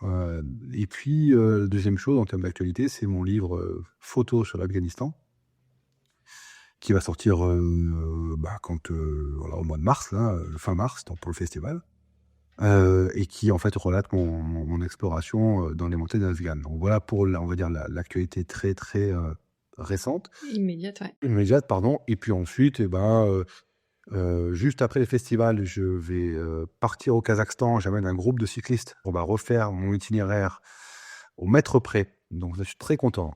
On part pendant 14 jours, du coup, pour refaire ces fameux 600 km à un rythme beaucoup plus tranquille, parce que je veux aussi qu'on prenne le temps de visiter tous ces sites religieux, enfin, qu'on s'imprègne du désert. Voilà, donc ça va être chouette. Et puis ensuite, voilà, j'aimerais partir au Pakistan cet été, voilà, pour faire une nouvelle aventure. Le pays des purs, je crois, de mémoire. Oui, c'est ça, le Pakistan, ça voulait dire ça. Oui. Super. Si on a justement envie de te suivre, où est-ce qu'on peut te retrouver sur les réseaux? Tu partages beaucoup. Dis-nous, quels sont tes réseaux privilégiés? Sur Instagram, donc Cédric Tass 183. Sur mon Insta, il y a beaucoup de choses.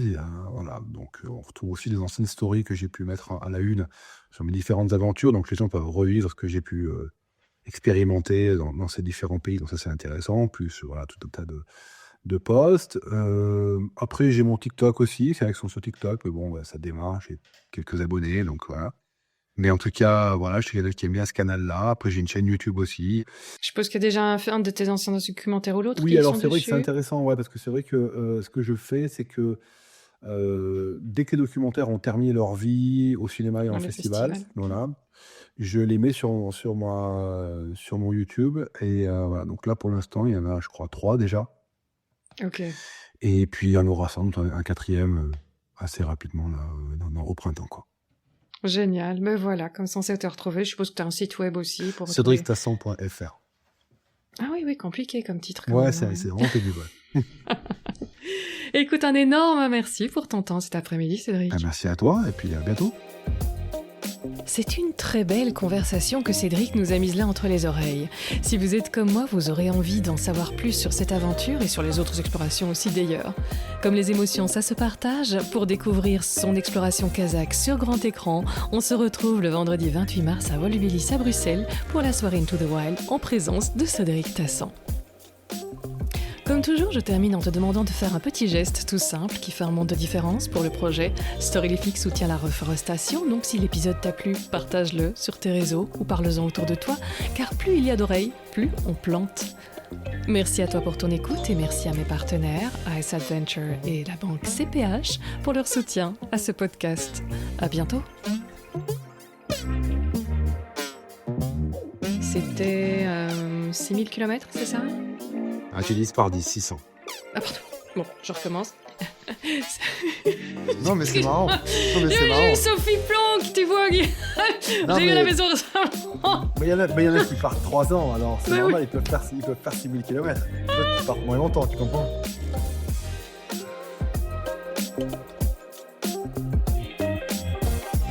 Et là, je partais sur de la platitude, tu vois, sur des choses où en fait je savais que j'allais peut-être pédaler pendant 3-4 heures avant que ça change de décor. Et pour moi, Comme la c'était Belgique, totalement. Ouais, comme la Belgique, là. C'est ça. Exactement. Par le photographe, donc je viens d'oublier le nom. Je connais un Ah peu, merci, c'est- bienvenue au club. Non, mais c'est terrible en fait. Tu dis, Oh attends, là je là. vais pas l'oublier. Et ben, c'est je l'oublie. Ah bah si. Voilà. Bon, bah, c'est pas grave.